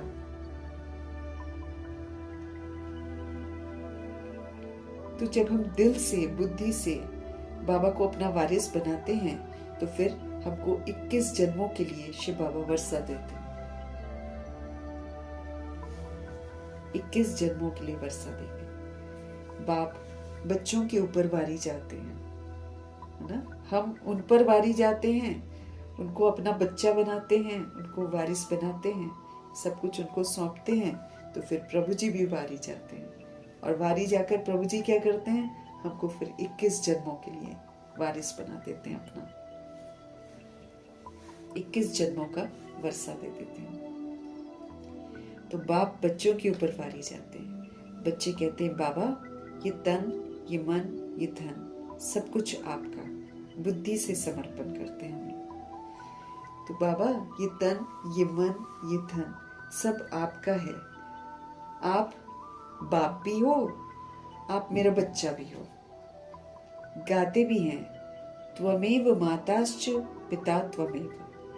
त्वमेव फिर बंधु भी बोलते हैं, सखा भी बोलते हैं। तो सारे रिश्ते भगवान अभी बनते हैं ना हमारे। सारा संबंध जितना भी हमारा दुनिया में है, जिसके साथ हम मोह में फंसे हुए हैं, वो सारा का सारा बंधु सखा चाचा मामा काका सब प्रभु है। बच्चा बच्ची, है ना, साजन सजनी, जितने रिश्ते हैं हमारे, प्रभु जी सब कुछ है। उनको सब बनाना है। वो कहते हैं मुझे पोतरा धोतरा भी अपना बना लेना, नहीं तो तुम्हारे पोतरे धोतरे तुमको अंतिम पेपर में फेल करा देंगे। तुम्हारा मोह उनके लिए जागृत हो जाएगा, फिर क्या करोगे। इसलिए बाबा कहते कोई भी संबंध जो तुमने बना रखा है, जितने रिश्ते तुमने बना रखे हैं, सारे रिश्ते मुझे बना लो। दिल से बनाओ, और सिर्फ मुख से नहीं, दिल से बनाकर अनुभव करो, क्योंकि बाबा ही साथ निभाएंगे और कोई रिश्ता हमारा साथ नहीं निभा पाएगा। तो त्वमेव माताश्च पिता त्वमेव, आप ही हमारे माता हो, आप ही हमारे पिता हो, आप ही हमारे बंधु हो, आप ही हमारे सखा हो। ऐसे गीत गाते हैं, लेकिन समझते नहीं है। अब हमको समझ में आता है कि संगम युग में भगवान जी हमारे सब तरह के रिलेटिव बनते हैं। एक की महिमा कितनी बड़ी है, उनको कहा ही जाता है सर्व का दुख हरता सुख करता। एक यही भगवान तो हैं जो सभी के दुखों को हरते हैं। क्यों? क्योंकि डॉक्टर्स जो दुनिया में हैं वो दुख का कारण समझ नहीं पाते हैं। वो तो बाहर बाहर से देखकर, आजकल के तो डॉक्टर वैसे ही टेस्ट कराते रहते, क्योंकि उनको कुछ समझ में नहीं आता है। द्वापर युग में जो थे डॉक्टर्स वगैरह, जो भी क्या वैद्य वगैरह जो थे, वो तो आपके नब्स को देखकर समझ जाते थे कि आपको क्या चाहिए, परख थी उनको। अब तो 100 टेस्ट करा के भी उनको समझ में नहीं आता कि प्रॉब्लम क्या है। तो प्रॉब्लम क्या है वो भगवान आकर बताते हैं कि हमारा देह अभिमान और देह अभिमान की कमी कमजोरियां हमारे प्रॉब्लम्स हैं। जिस दिन ये खत्म हो जाएंगे, शरीर के रोग भी खत्म हो जाएंगे।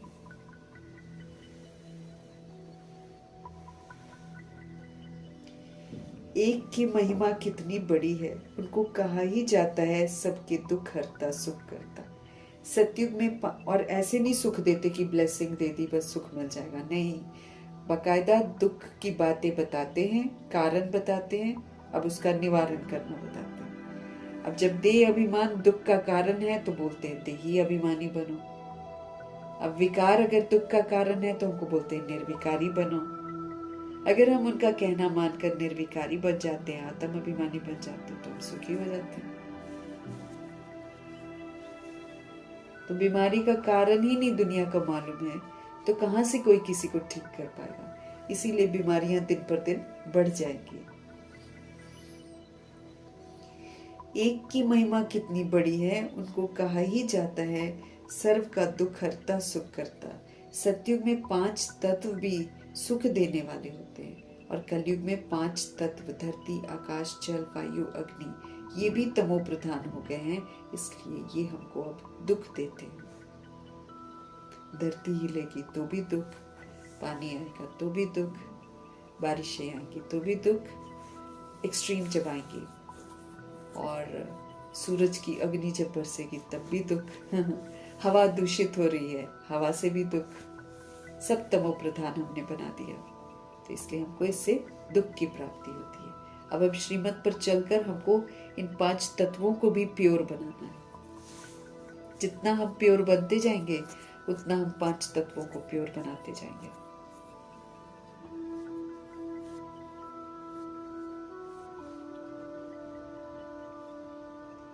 तो 5 तत्व भी बाबा कहते हैं तमो प्रधान होने के कारण हमको दुख देते हैं। वहां सतयुग में तो है ही सुख। ये ड्रामा बना हुआ है, तुम जानते हो, ये वही 5000 वर्ष पहले वाली लड़ाई चल रही है। 5000 वर्ष पहले भी ऐसे ही चली थी, ऐसे ही बॉम्ब्स चले थे, ऐसे ही लोग हिंदू मुस्लिम सिख ईसाई लड़ते हैं, ऐसे कल पहले भी हुआ था। Nothing new. अभी स्वर्ग की स्थापना हो रही है, इधर जाने की तैयारी करनी, बाकी क्या होना है उसकी चिंता नहीं करनी। इधर इधर इसका फिक्र होना चाहिए कि आने वाली दुनिया के लिए हम तैयार हुए कि नहीं। बाकी कुछ होता है उसको बिंदी लगा देना है, प्रश्न नहीं करना है, उसका करेक्शन नहीं करना। हमारे करेक्शन करने से वो करेक्ट नहीं कर लेंगे, लेकिन हमको पवित्र रहना है। हमारा पवित्र रहना, हमारे स्वधर्म में रहना, स्मृति में आना, ये मदद करेगा सारी दुनिया को। जैसे कल एक आत्मा का हमने पढ़ा ना, उन्होंने दादी से पूछा कि कब हमको बेहद का वैराग आएगा और कब दुनिया को आएगा वैराग। हाँ, उन्होंने ये पूछा था कब दुनिया को वैराग आएगा। तो दादी ने कितना सुंदर जवाब दिया, जिस दिन आप में बेहद का वैराग आ जाएगा उस दिन दुनिया में आ जाएगा। तो सारा कुछ हम घर चलने को तैयार होंगे तो द्वापर युग कलयुग की सोल्स तैयार हो जाएंगी। हम पवित्र बन जाएंगे तो वो लोग पवित्र बन जाएंगे। इसीलिए वो जो कर रहे हैं उसका क्वेश्चन करेक्शन करना बेवकूफ़ी है, लेकिन हम पवित्र बन जाएं वो अपने आप बन जाएंगे। वरना क्वेश्चन करेक्शन करेंगे तो वो और खराब काम करेंगे और करेंगे खराब क्योंकि वो हमको देखकर खराब हुए। लेकिन जिस दिन हम बदल जाएंगे अपने आप वो बदल जाएंगे। इतनी बड़ी हमारे पर जिम्मेवारी है।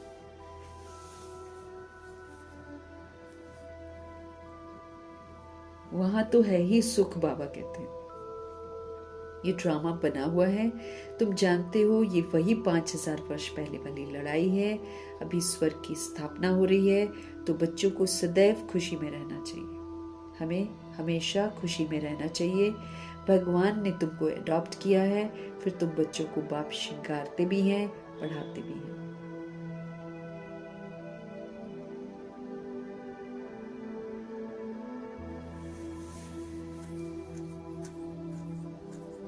तो भगवान ने तुमको अडॉप्ट किया है, फिर तुम बच्चों को बाप श्रृंगारते भी हैं और फिर पढ़ाते भी हैं। ज्ञान गुण शक्तियों से हमको श्रृंगारते भी हैं और वरदानों से, और फिर हमको पढ़ाते भी हैं। अच्छा, मीठे मीठे सिकिलते बच्चों प्रति माता पिता बाप दादा का याद प्यार और गुड मॉर्निंग। रूहानी बाप की रूहानी बच्चों को नमस्ते। हम रूहानी बच्चों की भी रूहानी बाप को दिल से, जान से, सिख से, प्रेम से, अदब से, पूरे रिस्पेक्ट से, पूरे रिगार्ड से प्यार भरी नमस्ते और तहे दिल से धन्यवाद। धारणा के लिए मुख्य सार, सदा बाप समान बनने की हमको हिम्मत रखनी है। बाप समान बनने की हमको हिम्मत रखनी है। दोनों बाप के समान बनना है ना। शिव बाबा को देखकर अपनी निराकारी स्थिति बनानी है, और ब्रह्मा जी को देखकर फरिश्ता बनना है। भविष्य में देवता बनने के लिए क्वालिफाई करना है।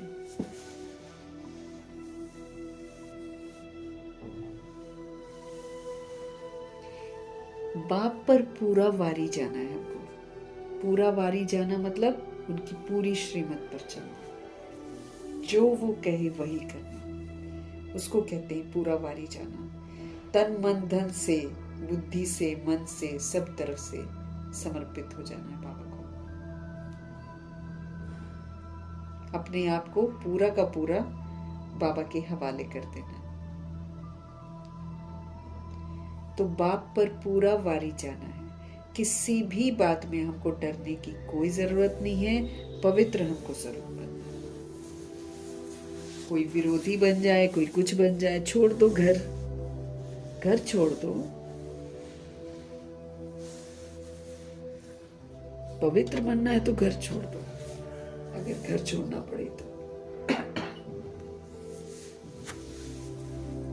उसमें फिर परवाह नहीं करनी है। नहीं तो अडिग रहो कि करनी ही नहीं मुझे। घर में रहना है तो अडिग रहो कि नहीं करनी है। ऐसे ही रिश्ता भी बन गया है तो फिर उसमें पवित्र रहो। तो बाबा के पास हर तरह का सबूत है ना,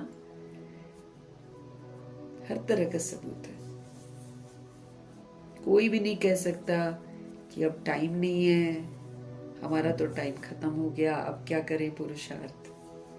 कोई ये नहीं कह सकता हमने दुनिया भी देखी कहाँ है। भाई देख तो रखी है इतनी सारी दुनिया, 63 जन्म दे अभिमान के देख रखे हैं। फिर कहते हैं हमने अभी दुनिया कहाँ देखी है, अभी हमने ये तमन्ना कहाँ पूरी करी है। कर तो रखी है इतने जन्म, कोई नया जन्म थोड़ी है। मुरली पढ़ रहे हैं तो 63 जन्म तो हमने पक्के पूरे ले रखे हैं। उसके पहले वाले पुरुषार्थ के अनुसार 20 जन्म में से कितने लिए, लेकिन ये 63 जन्म तो खाया पिया सब कुछ किया है। फिर कहते हैं हमने अभी किया ही क्या है। तो बाप पर पूरा वारी जाना है, एकदम कुर्बान। जो बाप कहे वही करना है। किसी भी बात में हमको डरना नहीं है। पवित्र हमको जरूर बनना है। सतगुरु जी का वरदान, समस्याओं को चढ़ती कला का साधन अनुभव कर सदा संतुष्ट रहने वाले शक्तिशाली भव। समस्याओं से, परिस्थितियों से, कारणों से घबराना नहीं है। बाबा कहते हैं समस्याओं को उल्टा चढ़ती कला का साधन समझना है कि ये मेरे को चढ़ती कला में लेकर जाने वाले हैं समस्याएं। इसमें अगर हम प्रभाव मुक्त, दबाव मुक्त है ना रहेंगे लगाव मुक्त रहेंगे, शांत रहेंगे, स्थिर रहेंगे, अचल रहेंगे, अडोल रहेंगे, तो मेरी डिग्री क्या होगी? बढ़ गई ना। पहले प्रभाव में आते थे, हार खाते थे, अब प्रभाव में नहीं आएंगे तो मेरी जीत हुई है। तो समस्याओं को हमेशा चढ़ती कला का साधन अनुभव करके हमेशा संतुष्ट रहो। समस्याएं आ जाए, परिस्थितियां आ जाए, ऑपोजिशन आ जाए, पेपर आ जाए, कारण आ जाए, सबको क्या समझना है? ये मुझे चढ़ती कला में ले जाने वाले साधन है, इसीलिए सब में संतुष्ट रहना। जैसे मम्मा बोलती हैं, कर्म भोग अगर आ गया है, शरीर का कष्ट अगर आ गया है, खुश रहो, संतुष्ट रहो कि मेरा कर्जा उतर रहा है। तो कितना खुश रहकर कैंसर को उन्होंने जीता। प्रकृति जीत मतलब क्या होता है? 5 तत्वों से बना हुआ हमारा शरीर है, इसको भी तो जीतना है। जब इसमें रोग आए तो इसके वशीभूत नहीं होना है, साक्षी होकर, डिटैच होकर इस पर जीत प्राप्त करनी है। इसको देखकर दुखी होते हैं तो फिर प्रकृति हम पर हावी हो जाती है, और जब हम दुखी नहीं होते हैं तो भगवान जी मदद करना शुरू कर देते हैं। हम भगवान का कहना मानते हैं, संतुष्ट रहते हैं, खुश रहते हैं, तो फिर भगवान जिम्मेवारी लेते हैं, फिर दर्द नहीं होने देते हैं। है ना, हमारे पास एग्जाम्पल्स हैं ना। ब्रह्मा जी हैं, मम्मा है, दादियां हैं। चलो ब्रह्मा और मम्मा को नहीं देखा तो दादियां तो हैं। प्रकाशमणि दादी का अंत देखो, गुलजार दादी ने जब अंतिम समय कैसे करा, रतन मोहिनी दादी आईसीयू में कैसे मुरली पड़ रही है। प्रकृति जीत है, शरीर को कुछ भी होता रहे, कोई प्रॉब्लम नहीं। हम तो भगवान के दीवाने हैं। फिर जब भगवान देखते हैं अरे भाई ये तो मेरे दीवाने हैं, तो उनका दर्द सारा खत्म कर देते हैं। तो इसलिए हर समय बाबा कहते संतुष्ट रहो, हिसाब सेटल हो रहे हैं। समस्याओं से हमको भागना नहीं है, समस्याओं को समझना है कि ये तो मुझे चढ़ती कला में लेकर जा रहे हैं। जो पावरफुल सोल्स हैं, हमको कमजोर नहीं बनना है ना। इसलिए हमको बार बार अपने आप को याद दिलाना कि भाई मैं आत्मा हूं और मैं पावरफुल हूं, क्योंकि ये मेरी ओरिजिनलिटी है। मैं आत्मा परमधाम निवासी हूं, और मैं किसका बच्चा हूं? देहधारी का बच्चा नहीं हूं, मैं तो परमात्मा का बच्चा हूं। तो मेरा बाबा कैसा है? पावरफुल है, ऑलमाइटी अथॉरिटी है। तो मैं फिर कैसा हूं? मैं भी तो पावरफुल हूं। ये मेरा स्वरूप है, शक्ति स्वरूप, पवित्र स्वरूप, शांत स्वरूप, प्रेम स्वरूप, सुख स्वरूप, आनंद स्वरूप, शक्ति स्वरूप, समझ स्वरूप। ये मेरा स्वरूप है, ये मेरे निजी गुण है, ये मेरी अपनी अपनी प्रॉपर्टी है। ये तो मैं भूल गई हूं बस खाली। ये मेरे से खत्म नहीं होती क्योंकि मैं मरती नहीं हूं। ये मेरे अंदर ही है, लेकिन मैंने बहुत जन्म कमियों को यूज कर लिया, बुराइयों को यूज कर लिया, इसलिए मैं कमजोर हो गई। और फिर हम कमजोर समझते हैं अपने आप को। हमेशा लिख लिख कर हमको अभ्यास करना है, मैं शक्तिशाली आत्मा हूं,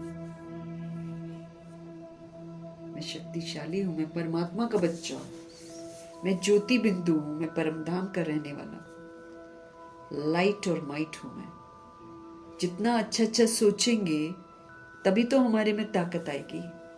अब हम सोचेंगे हम शरीर हैं, हम ये नाम रूप हैं, हमारे ये रिश्ते हैं, वो हमारे सब रिश्तेदार शिव बाबा हैं, क्योंकि हम आत्मा हैं। देहधारी रिश्ता ये तो मैं भूल गई थी, इसलिए मैंने देहधारी को रिश्ता समझा। कोई भी देहधारी किसी का रिश्तेदार नहीं है, कार्मिक अकाउंट है। हमारा सर्व संबंधी शिव बाबा है। तो जो शक्तिशाली आत्माएं हैं, इसलिए बाबा बोलते ना, जैसे ब्रह्मा जी ने लिख लिख कर अभ्यास किया, तो हम जितने भी लोग गृहस्थ वाले हैं, हमको तो लिख लिख कर अभ्यास करना है, बिठाना है अपनी बुद्धि में। नहीं तो बैठेगा कहाँ? ताकत कहाँ से आएगी हमारे अंदर? तो जो शक्तिशाली आत्माएं हैं वो समस्याओं को तो ऐसे पार कर लेती हैं जैसे कोई सीधा रास्ता सहज ही पार कर लेते हैं। अच्छी अच्छी बातें सुननी चाहिए, दादियों की क्लासेस सुननी चाहिए, दादियों की लाइफ को पढ़ो, ब्रह्मा जी की लाइफ को पढ़ो, मम्मा जी की बुक्स आई हैं, 1-2 बुक्स हैं, उनको पढ़ो, देखो कैसे पाठ बजाते हैं। बैठकर हमको अपना समय नहीं गंवाना है, सारा समय हमको मिला है पुरुषार्थ करने के लिए। बाबा तो बोलते हैं सोल्स जब बीमार हो जाती हैं तो वो तो सुंदर अवसर है पुरुषार्थ करने का। सब तरफ झंझटों से हटो, बैठकर पढ़ो, उसी से हमारा हिसाब किताब सेटल हो जाएगा, उसी से हम सशक्त बन जाएंगे। पढ़ाई तो और घनी पढ़नी चाहिए, नहीं पढ़ पाते तो सुन सकते हैं। हमारे पास भगवान जी ने सब कुछ प्रोवाइड कर रखा है, ऑडियोज है हमारे पास, दादियों की क्लासेस है इतनी हमारे पास, इतनी वीडियोस हैं, लगा लो, सुनते रहो, समय भी सफल भगवान की, क्योंकि दादियां याद दिलाती ही भगवान की हैं। दादियों की क्लासेस कभी भी सुनो तो दादियां किसकी याद दिलाती हैं? भगवान की। दादियों की किताबें पढ़ो, इतनी सुंदर सुंदर, मन इतना प्रसन्न हो जाएगा, आराम से सारी समस्याएं पार हो जाएंगी। लेकिन प्रीत नहीं होती ना भगवान से, प्रीत वही रिश्तों से होती है, इसलिए हम दुख देने वालों को याद करते रहते हैं। और फिर कल कितनी सुंदर बात हमने पढ़ी, मन को हमें स्वच्छ बनाना है तो 1 सेकंड पहले की बात भी मुझे याद नहीं रहनी चाहिए। हम महीनों पहले की, सालों पहले की बातें एकदम मन में, तो मेरा तो मन स्वच्छ हुआ ही नहीं। और जब मेरा मन स्वच्छ नहीं है, भगवान से मेरा कनेक्शन ही नहीं है, भगवान से मेरा कनेक्शन नहीं है तो प्राप्तियां मेरे को कहां से होंगी? तो दादी गुलजार का दिखा रहे, मन इतना स्वच्छ था कि ज्यादा सोचती नहीं थी, ज्यादा बोलती नहीं थी, फिर वर्तमान में जीती थी, पास्ट में क्या हुआ नहीं सोचती थी। वर्तमान में जीना है हमको, वर्तमान में हम शिव बाबा के साथ हैं, वर्तमान में हम ईश्वरीय पढ़ाई पढ़ रहे हैं, वर्तमान को सफल करना है।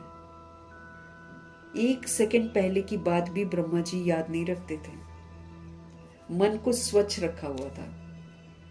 गालियां भी आई हैं तो अंदर नहीं गई हैं, बाहर ही रहने दी हैं और दुआएं दे दी हैं। दुआएं देकर अपने आप को क्लीन रखा ब्रह्मा जी ने, अंदर तो लेकर नहीं गए, उल्टा जिसने गालियां दी उसको दुआएं देकर अपना अकाउंट क्लियर रखा।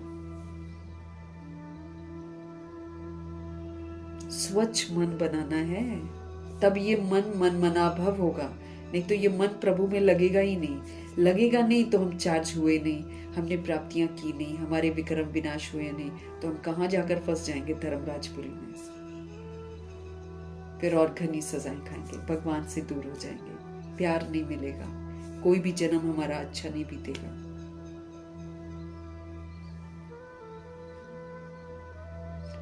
तो जो पावरफुल सोल्स होती हैं, जो अपने आप को आत्मा समझती हैं, शक्तिशाली आत्माओं में, परमात्मा का बच्चा हूं मैं, वो तो समस्याओं को ऐसे पार कर जाती हैं जैसे कोई सीधा रास्ता सहज पार कर जाता है। कितनी सारी समस्याएं आई हैं दादियों के सामने, ऐसे ही पार कर गई हैं। इसलिए अपने आप को पॉजिटिव रखने के लिए बहुत सारी क्लासेस हैं, बाबा ने मोबाइल दे रखा है, इंटरनेट सर्विसेज हैं, हम आराम से कोई भी वीडियो चलाकर अपने समय को 1-1 सेकंड को हम सफल कर सकते हैं। मनसा सेवा कर सकते हैं। कितनी सुंदर विधियां बाबा बता रहे, वृत्तियों से सेवा करनी है, मनसा सेवा कैसे करनी है। पढ़ो, चिंतन करो, अमन में लाओ, ऐसे व्यस्त रखना है अपने आप को। समस्याएं उनके लिए चढ़ती कला का साधन बन जाती। वो तो ये सोचते, जैसे दादी गुलजार हमेशा कहती थी, प्रॉब्लम्स को वेलकम करो, माया को वेलकम करो, आओ जी आओ, जल्दी जल्दी आओ, हम जल्दी जल्दी विजयी बने और मेडल्स लें। दादी तो ऐसे कहती थी कि समस्याओं को कहती थी, आओ जल्दी जल्दी, और आओ और तूफान और आओ ऐसे वेलकम करती थी।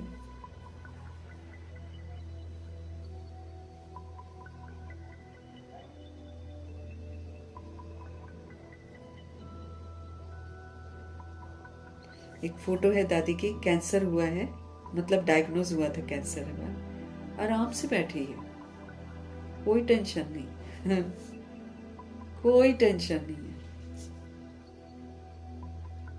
उनको बस ये था कि किसी दूसरे को मेरे लिए सेवा करनी पड़ती, वो उनको अच्छा नहीं लगता था। तो बार बार बोलती थी तुमको ये करना पड़ रहा है, तुमको ये, फिर बहुत सारा ब्लेसिंग्स देती थी, टोली देती थी, प्यार करती थी जो भी उनकी सेवा करते थे उस समय, या उनका कमरा साफ करते थे, बहुत प्यार करती थी। उनको बहुत लगता था कि इसको मेरी वजह से करना पड़ रहा है। तो समस्याएं उनके लिए चढ़ती कला का साधन बन जाती हैं। हर समस्या जानी पहचानी अनुभव होती है। अरे कल पहले भी था, अभी भी पार कर लेंगे, कल पहले भी हम विजयी रतन थे। ये नशा था दादियों को, हुआ ही पड़ा है। हमेशा बोलती थी बाबा का कार्य तो हुआ ही पड़ा है। वे कभी भी आश्चर्यवत नहीं होते कि ये क्या हो गया मुझे इतनी प्यारी फोटो है, एकदम आराम से बैठी है, डायग्नोज करा है डॉक्टर ने कि आपको कैंसर है। इधर तो हम लोग बौखला जाएंगे बौखला जाएंगे, किसी को बोल देंगे कि कैंसर है तो वो आधा पहले ही मर जाएगा सुन के। तो दादियां, मम्मा, बाबा कभी भी आश्चर्यवत नहीं होते थे, क्योंकि बाबा ने बोला है no questions no exclamatory marks. कोई आश्चर्य नहीं होना चाहिए आपको।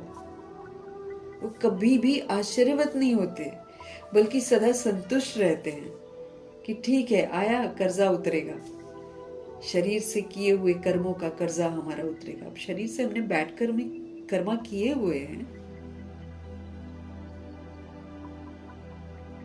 सृष्टि के नियमों के खिलाफ हम गए, हम कैसे कह सकते हैं कि हमने कुछ नहीं किया। और एक जन्म नहीं, 63 जन्म किए, उल्टे काम किए, तो वो शरीर से निकलेगा ना, हमारा सबका निकलेगा। किसी का जल्दी निकल जाता है, जल्दी उनका निकलता है जिनको धर्मराजपुरी में नहीं जाना है, बाद में उनका निकलेगा जिनको धर्मराजपुरी में जाना है। तो जितना जल्दी हो जाए उतना चुकत कर लो फटाफट। तो जो पावरफुल सोल्स होती है ना, वो कभी भी आश्चर्यवत नहीं होते, लेकिन संतुष्ट रहते हैं कि भैया कर्जा उतरेगा, मैंने शरीर से जो बैड कर्मा किए हुए हैं वो इसी विधि से चुकत होंगे। अब विकार में गए हैं, बच्चे पैदा किए, तो बैड कर्मा नहीं किया, 63 जन्म हमने किया है, तो वो सृष्टि के नियमों के खिलाफ है, इसलिए ये चुकतू होता है किसी न किसी विधि से। तो संतुष्ट रहना है हमेशा, ऑलवेज हैप्पी, ऑलवेज कंटेंटेड। इस तरह मुझे हेल्थ, वेल्थ, हैप्पीनेस कमानी है। वे कभी भी आश्चर्यवत नहीं होते, बल्कि सदा संतुष्ट रहते हैं। मुख से कभी कारण शब्द नहीं निकलता मेरे साथ ऐसा क्यों, या फिर उसकी वजह से, या फिर इसकी वजह से।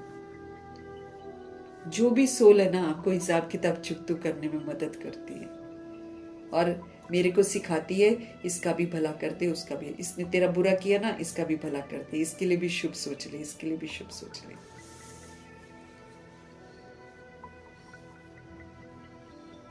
हर तरह की आत्मा हमारी जिंदगी में आएगी, क्योंकि हमारा हिसाब किताब सबके साथ है। उस दिन मैंने कहाँ पढ़ा था, हम लोगों ने पढ़ा था ना कि हम आत्माओं का संबंध सभी सोल्स के साथ होना चाहिए, रूहानी संबंध, क्योंकि हमको पता है सब आत्मा भाई है, इसलिए सभी सोल्स के लिए हमको अच्छा ही सोचना है। तो उसके लिए मुझे क्या करना पड़ेगा कि वर्तमान में वो जो सोल कर रही है वो मुझे नहीं देखना है, उल्टा बीमार है, परवश है, तो उसके लिए दुआएं करनी है, उसको शुभ भावना, शुभकामना का सहयोग। इस तरह से मुझे स्वच्छ बनना है, अपने अंदर से जितने भी भेदभाव है वो सारे मिटाने हैं हमको। तो हर समस्या जानी पहचानी अनुभव होती है। वे कभी भी आश्चर्यवत नहीं होते हैं, बल्कि वो सदा संतुष्ट रहते हैं कि जो हुआ सो अच्छा हुआ।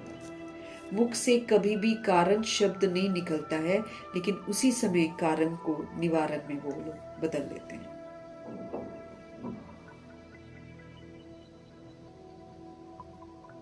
कारण कोई भी आए, समस्या कोई भी आए, उनका निवारण क्या है? बिंदी लगाओ, फुल स्टॉप लगाओ, अचल रहो, अडोल रहो, स्थिर रहो, शांत रहो, संतुष्ट रहो, पार कर लो।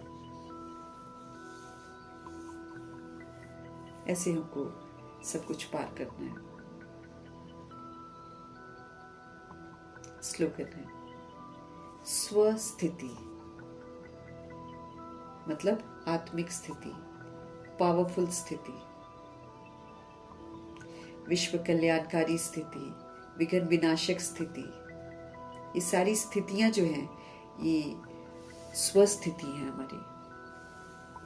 तो स्वस्थिति में स्थित रहकर सर्व तरह की परिस्थितियों को पार करना ही श्रेष्ठता है। स्वस्थिति में अगर हम सदा स्थित रहें, आत्मिक स्थिति में, है ना, और विघ्न विनाशक स्थिति में, विश्व कल्याणकारी स्थिति में, जब हम इन सारी स्थितियों में स्थित रहते हैं, तो इन स्थितियों में स्थित रहकर क्या करना है? सारी परिस्थितियों को पार करना, इसको ही श्रेष्ठता कहते हैं। अब बाबा हमको श्रेष्ठ बना रहे हैं ना, तो श्रेष्ठ आत्मा बनने का हमको सबूत भी देना है। तो स्वस्थिति में स्थित रहकर सर्व परिस्थितियों को पार करना, इसी को श्रेष्ठता कहा जाता है। मातेश्वरी जी के अनमोल महावाक्य। मम्मा कह रही हैं, परमार्थ से व्यवहार स्वतः ही सिद्ध होता है। परमार्थ है ना, परमार्थ मीन्स परमात्मा के रास्ते पर जो हम चलते हैं, परमार्थ से ही व्यवहार स्वतः ही सिद्ध होता है। भगवानुवाच है कि तुम मेरे द्वारा परम अर्थ को जानने से मेरे परम मर्तबे को प्राप्त करेंगे। अर्थात परमार्थ को जानने से व्यवहार जो है वो सिद्ध हो जाता है।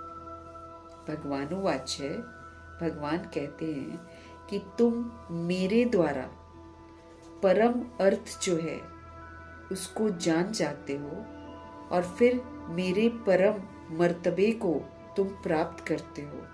अर्थात परमार्थ को जानने से, भगवान को जानने से व्यवहार जो है वो सिद्ध हो जाता है। देखो, देवताओं के आगे प्रकृति तो चरणों की दासी होकर रहती है। ये 5 तत्व जो हैं सतयुग में सुख स्वरूप बन जाते हैं और मन इच्छित सेवा करते हैं। इस समय देखो, मन इच्छित सुख न मिलने के कारण मनुष्य को दुख है, अशांति है। सतयुग में तो ये प्रकृति जो है बड़े अदब से रहती है ना, बड़े सलीके से रहती है, अदब से। देखो, देवताओं के जड़ चित्रों पर भी इतने हीरे जवाहरात लगाते हैं, तो जब चैतन्य में प्रत्यक्ष होंगे तो उस समय कितने वैभव होंगे देवताओं के पास। इस समय मनुष्य भूखे मरते हैं और जड़ चित्रों पर करोड़ों रुपया खर्च कर रहे हैं। कितने लोग भूखे मर रहे हैं, बच्चों को खाने को नहीं मिल रहा है, लेकिन जड़ मूर्तियां, पत्थर की मूर्तियों पर ये जो वैभव पैसे वाले लोग हैं, ये कितना कुछ चढ़ाते हैं। इस समय मनुष्य भूख मरते हैं, उनको नहीं कोई देता, लेकिन जड़ चित्रों पर करोड़ों रुपया खर्च कर रहे हैं। तो ये क्या फर्क है? तो जरूर जिनके जड़ चित्र बने हैं उन्होंने श्रेष्ठ कर्म किए हैं, तभी तो उन्होंने यादगार बने हुए हैं। उनका पूजन भी कितना होता है। वो निर्विकारी प्रवृत्ति में रहते भी कमल फूल समान अवस्था में थे, परंतु अब वो निर्विकारी प्रवृत्ति के बदले विकारी प्रवृत्ति में चले गए, जिस कारण सभी परमार्थ को भूल गए। व्यवहार की तरफ लग गए, दुनियावी रीति रस्मों में लग गए, इसलिए रिजल्ट अब उल्टी जा रही है। भगवान को सब भूल गए हैं। अब अपने को स्वयं परमात्मा आए विकारी प्रवृत्ति से निकालकर निर्विकारी प्रवृत्ति सिखाते हैं, जिससे फिर अपनी जीवन सदा काल के लिए सुखी बनती है। इसलिए पहले चाहिए परमार्थ, बाद में चाहिए व्यवहार। परमार्थ में रहने से व्यवहार जो है हमारा ऑटोमेटिकली सिद्ध हो जाता है, क्योंकि फिर हम परमात्मा की श्रीमत पर चलते हैं ना, तो फिर हमारा व्यवहार भी तो निखर जाता है। तो इसीलिए मम्मा समझ दे रही हैं कि अब हम भगवान को भगवान के द्वारा जानते हैं, फिर भगवान जो श्रेष्ठ मर्तबा देते हैं उसको भी हम प्राप्त करते हैं। यानी कि जब हम परमात्मा को जान जाते हैं तो फिर हमारा व्यवहार जो है बदल जाता है और सिद्ध हो जाता है। देवताओं के आगे प्रकृति तो दासी बन जाती है, 5 तत्व देवताओं के लिए सुख स्वरूप बन जाते हैं। मन इच्छित उनकी सेवा, जैसी उनकी इच्छा होती है वैसे सेवा करती है प्रकृति उनकी। तो मनुष्य को दुख अशांति प्राप्त होती रहती है ना, यहाँ पर तो वहां पर सुख स्वरूप बनकर मन इच्छित सेवा करती है प्रकृति सतयुग में। लेकिन इस समय देखो, मन इच्छित सुख किसी को नहीं मिलता है, जो इंसान को चाहिए वो यहाँ पर नहीं मिलता है। इसके कारण क्या होता है, मनुष्य को दुख अशांति की प्राप्ति रहती है। सतयुग में तो ये प्रकृति बड़ी अदब से रहती है। देखो, देवताओं के जड़ चित्रों पर भी इतने हीरे जवाहरात लगाते हैं, तो जब चैतन्य में प्रत्यक्ष होंगे तो उस समय कितने वैभव होंगे। इस समय मनुष्य भूख मरते हैं, लेकिन मूर्तियों के ऊपर करोड़ों रुपया इंसान खर्च कर रहे हैं। तो ये क्या फर्क है? तो जरूर इन्होंने श्रेष्ठ कर्म किए हैं तभी तो, और मनुष्य ने नहीं किए हैं, इसीलिए उनका ये हाल है कि वो भूखे मरते हैं। तभी तो उन्होंने यादगार बने हुए हैं, क्योंकि उन्होंने श्रेष्ठ कर्म किए हैं। उनका पूजन भी देखो कितना होता है। वो निर्विकारी प्रवृत्ति में रहते थे, रहते भी कमल फूल समान अवस्था में थे, परंतु अब वही निर्विकारी प्रवृत्ति के बदले सब विकारी प्रवृत्ति में चले गए, जिस कारण सभी परमार्थ को भूलकर व्यवहार की तरफ लग गए। इसलिए अब क्या हो रहा है, अब रिजल्ट जारी है उल्टी। अब अपने को स्वयं परमात्मा आए विकारी प्रवृत्ति से निकालकर अब हमको निर्विकारी बना रहे हैं, जिससे हमारी जीवन जो है सदा काल के लिए सुखी बनती है। इसलिए जरूरी है कि पहले चाहिए परमार्थ, बाद में चाहिए व्यवहार। पहले परमात्मा को जानो, उनकी श्रीमत पर चलो, बाद में व्यवहार करो। परमार्थ में जब हम रहते हैं, जब हम परमात्मा को जानते हैं, उनकी श्रीमत पर चलते हैं, तो व्यवहार ऑटोमेटिकली सिद्ध हो जाता है। भगवान की शिक्षाएं हमारे आचरण में आ जाती हैं, आचरण से सिद्धि हो जाती है। कि कितनी श्रेष्ठता को हम धारण करते हैं।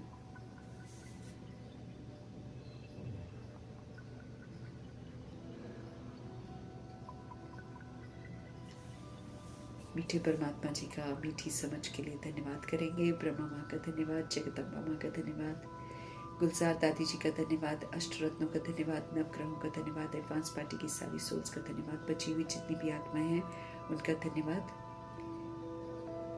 5 तत्वों का धन्यवाद, ड्रामा का धन्यवाद, प्रकृति का धन्यवाद, माया का धन्यवाद, यमदूत का धन्यवाद, साधनों का धन्यवाद, साधन बनाने वालों का धन्यवाद, साथ में रहने वाली सोल्स का धन्यवाद, सहयोगी आत्मा का धन्यवाद, अविनाशी खजाने का धन्यवाद,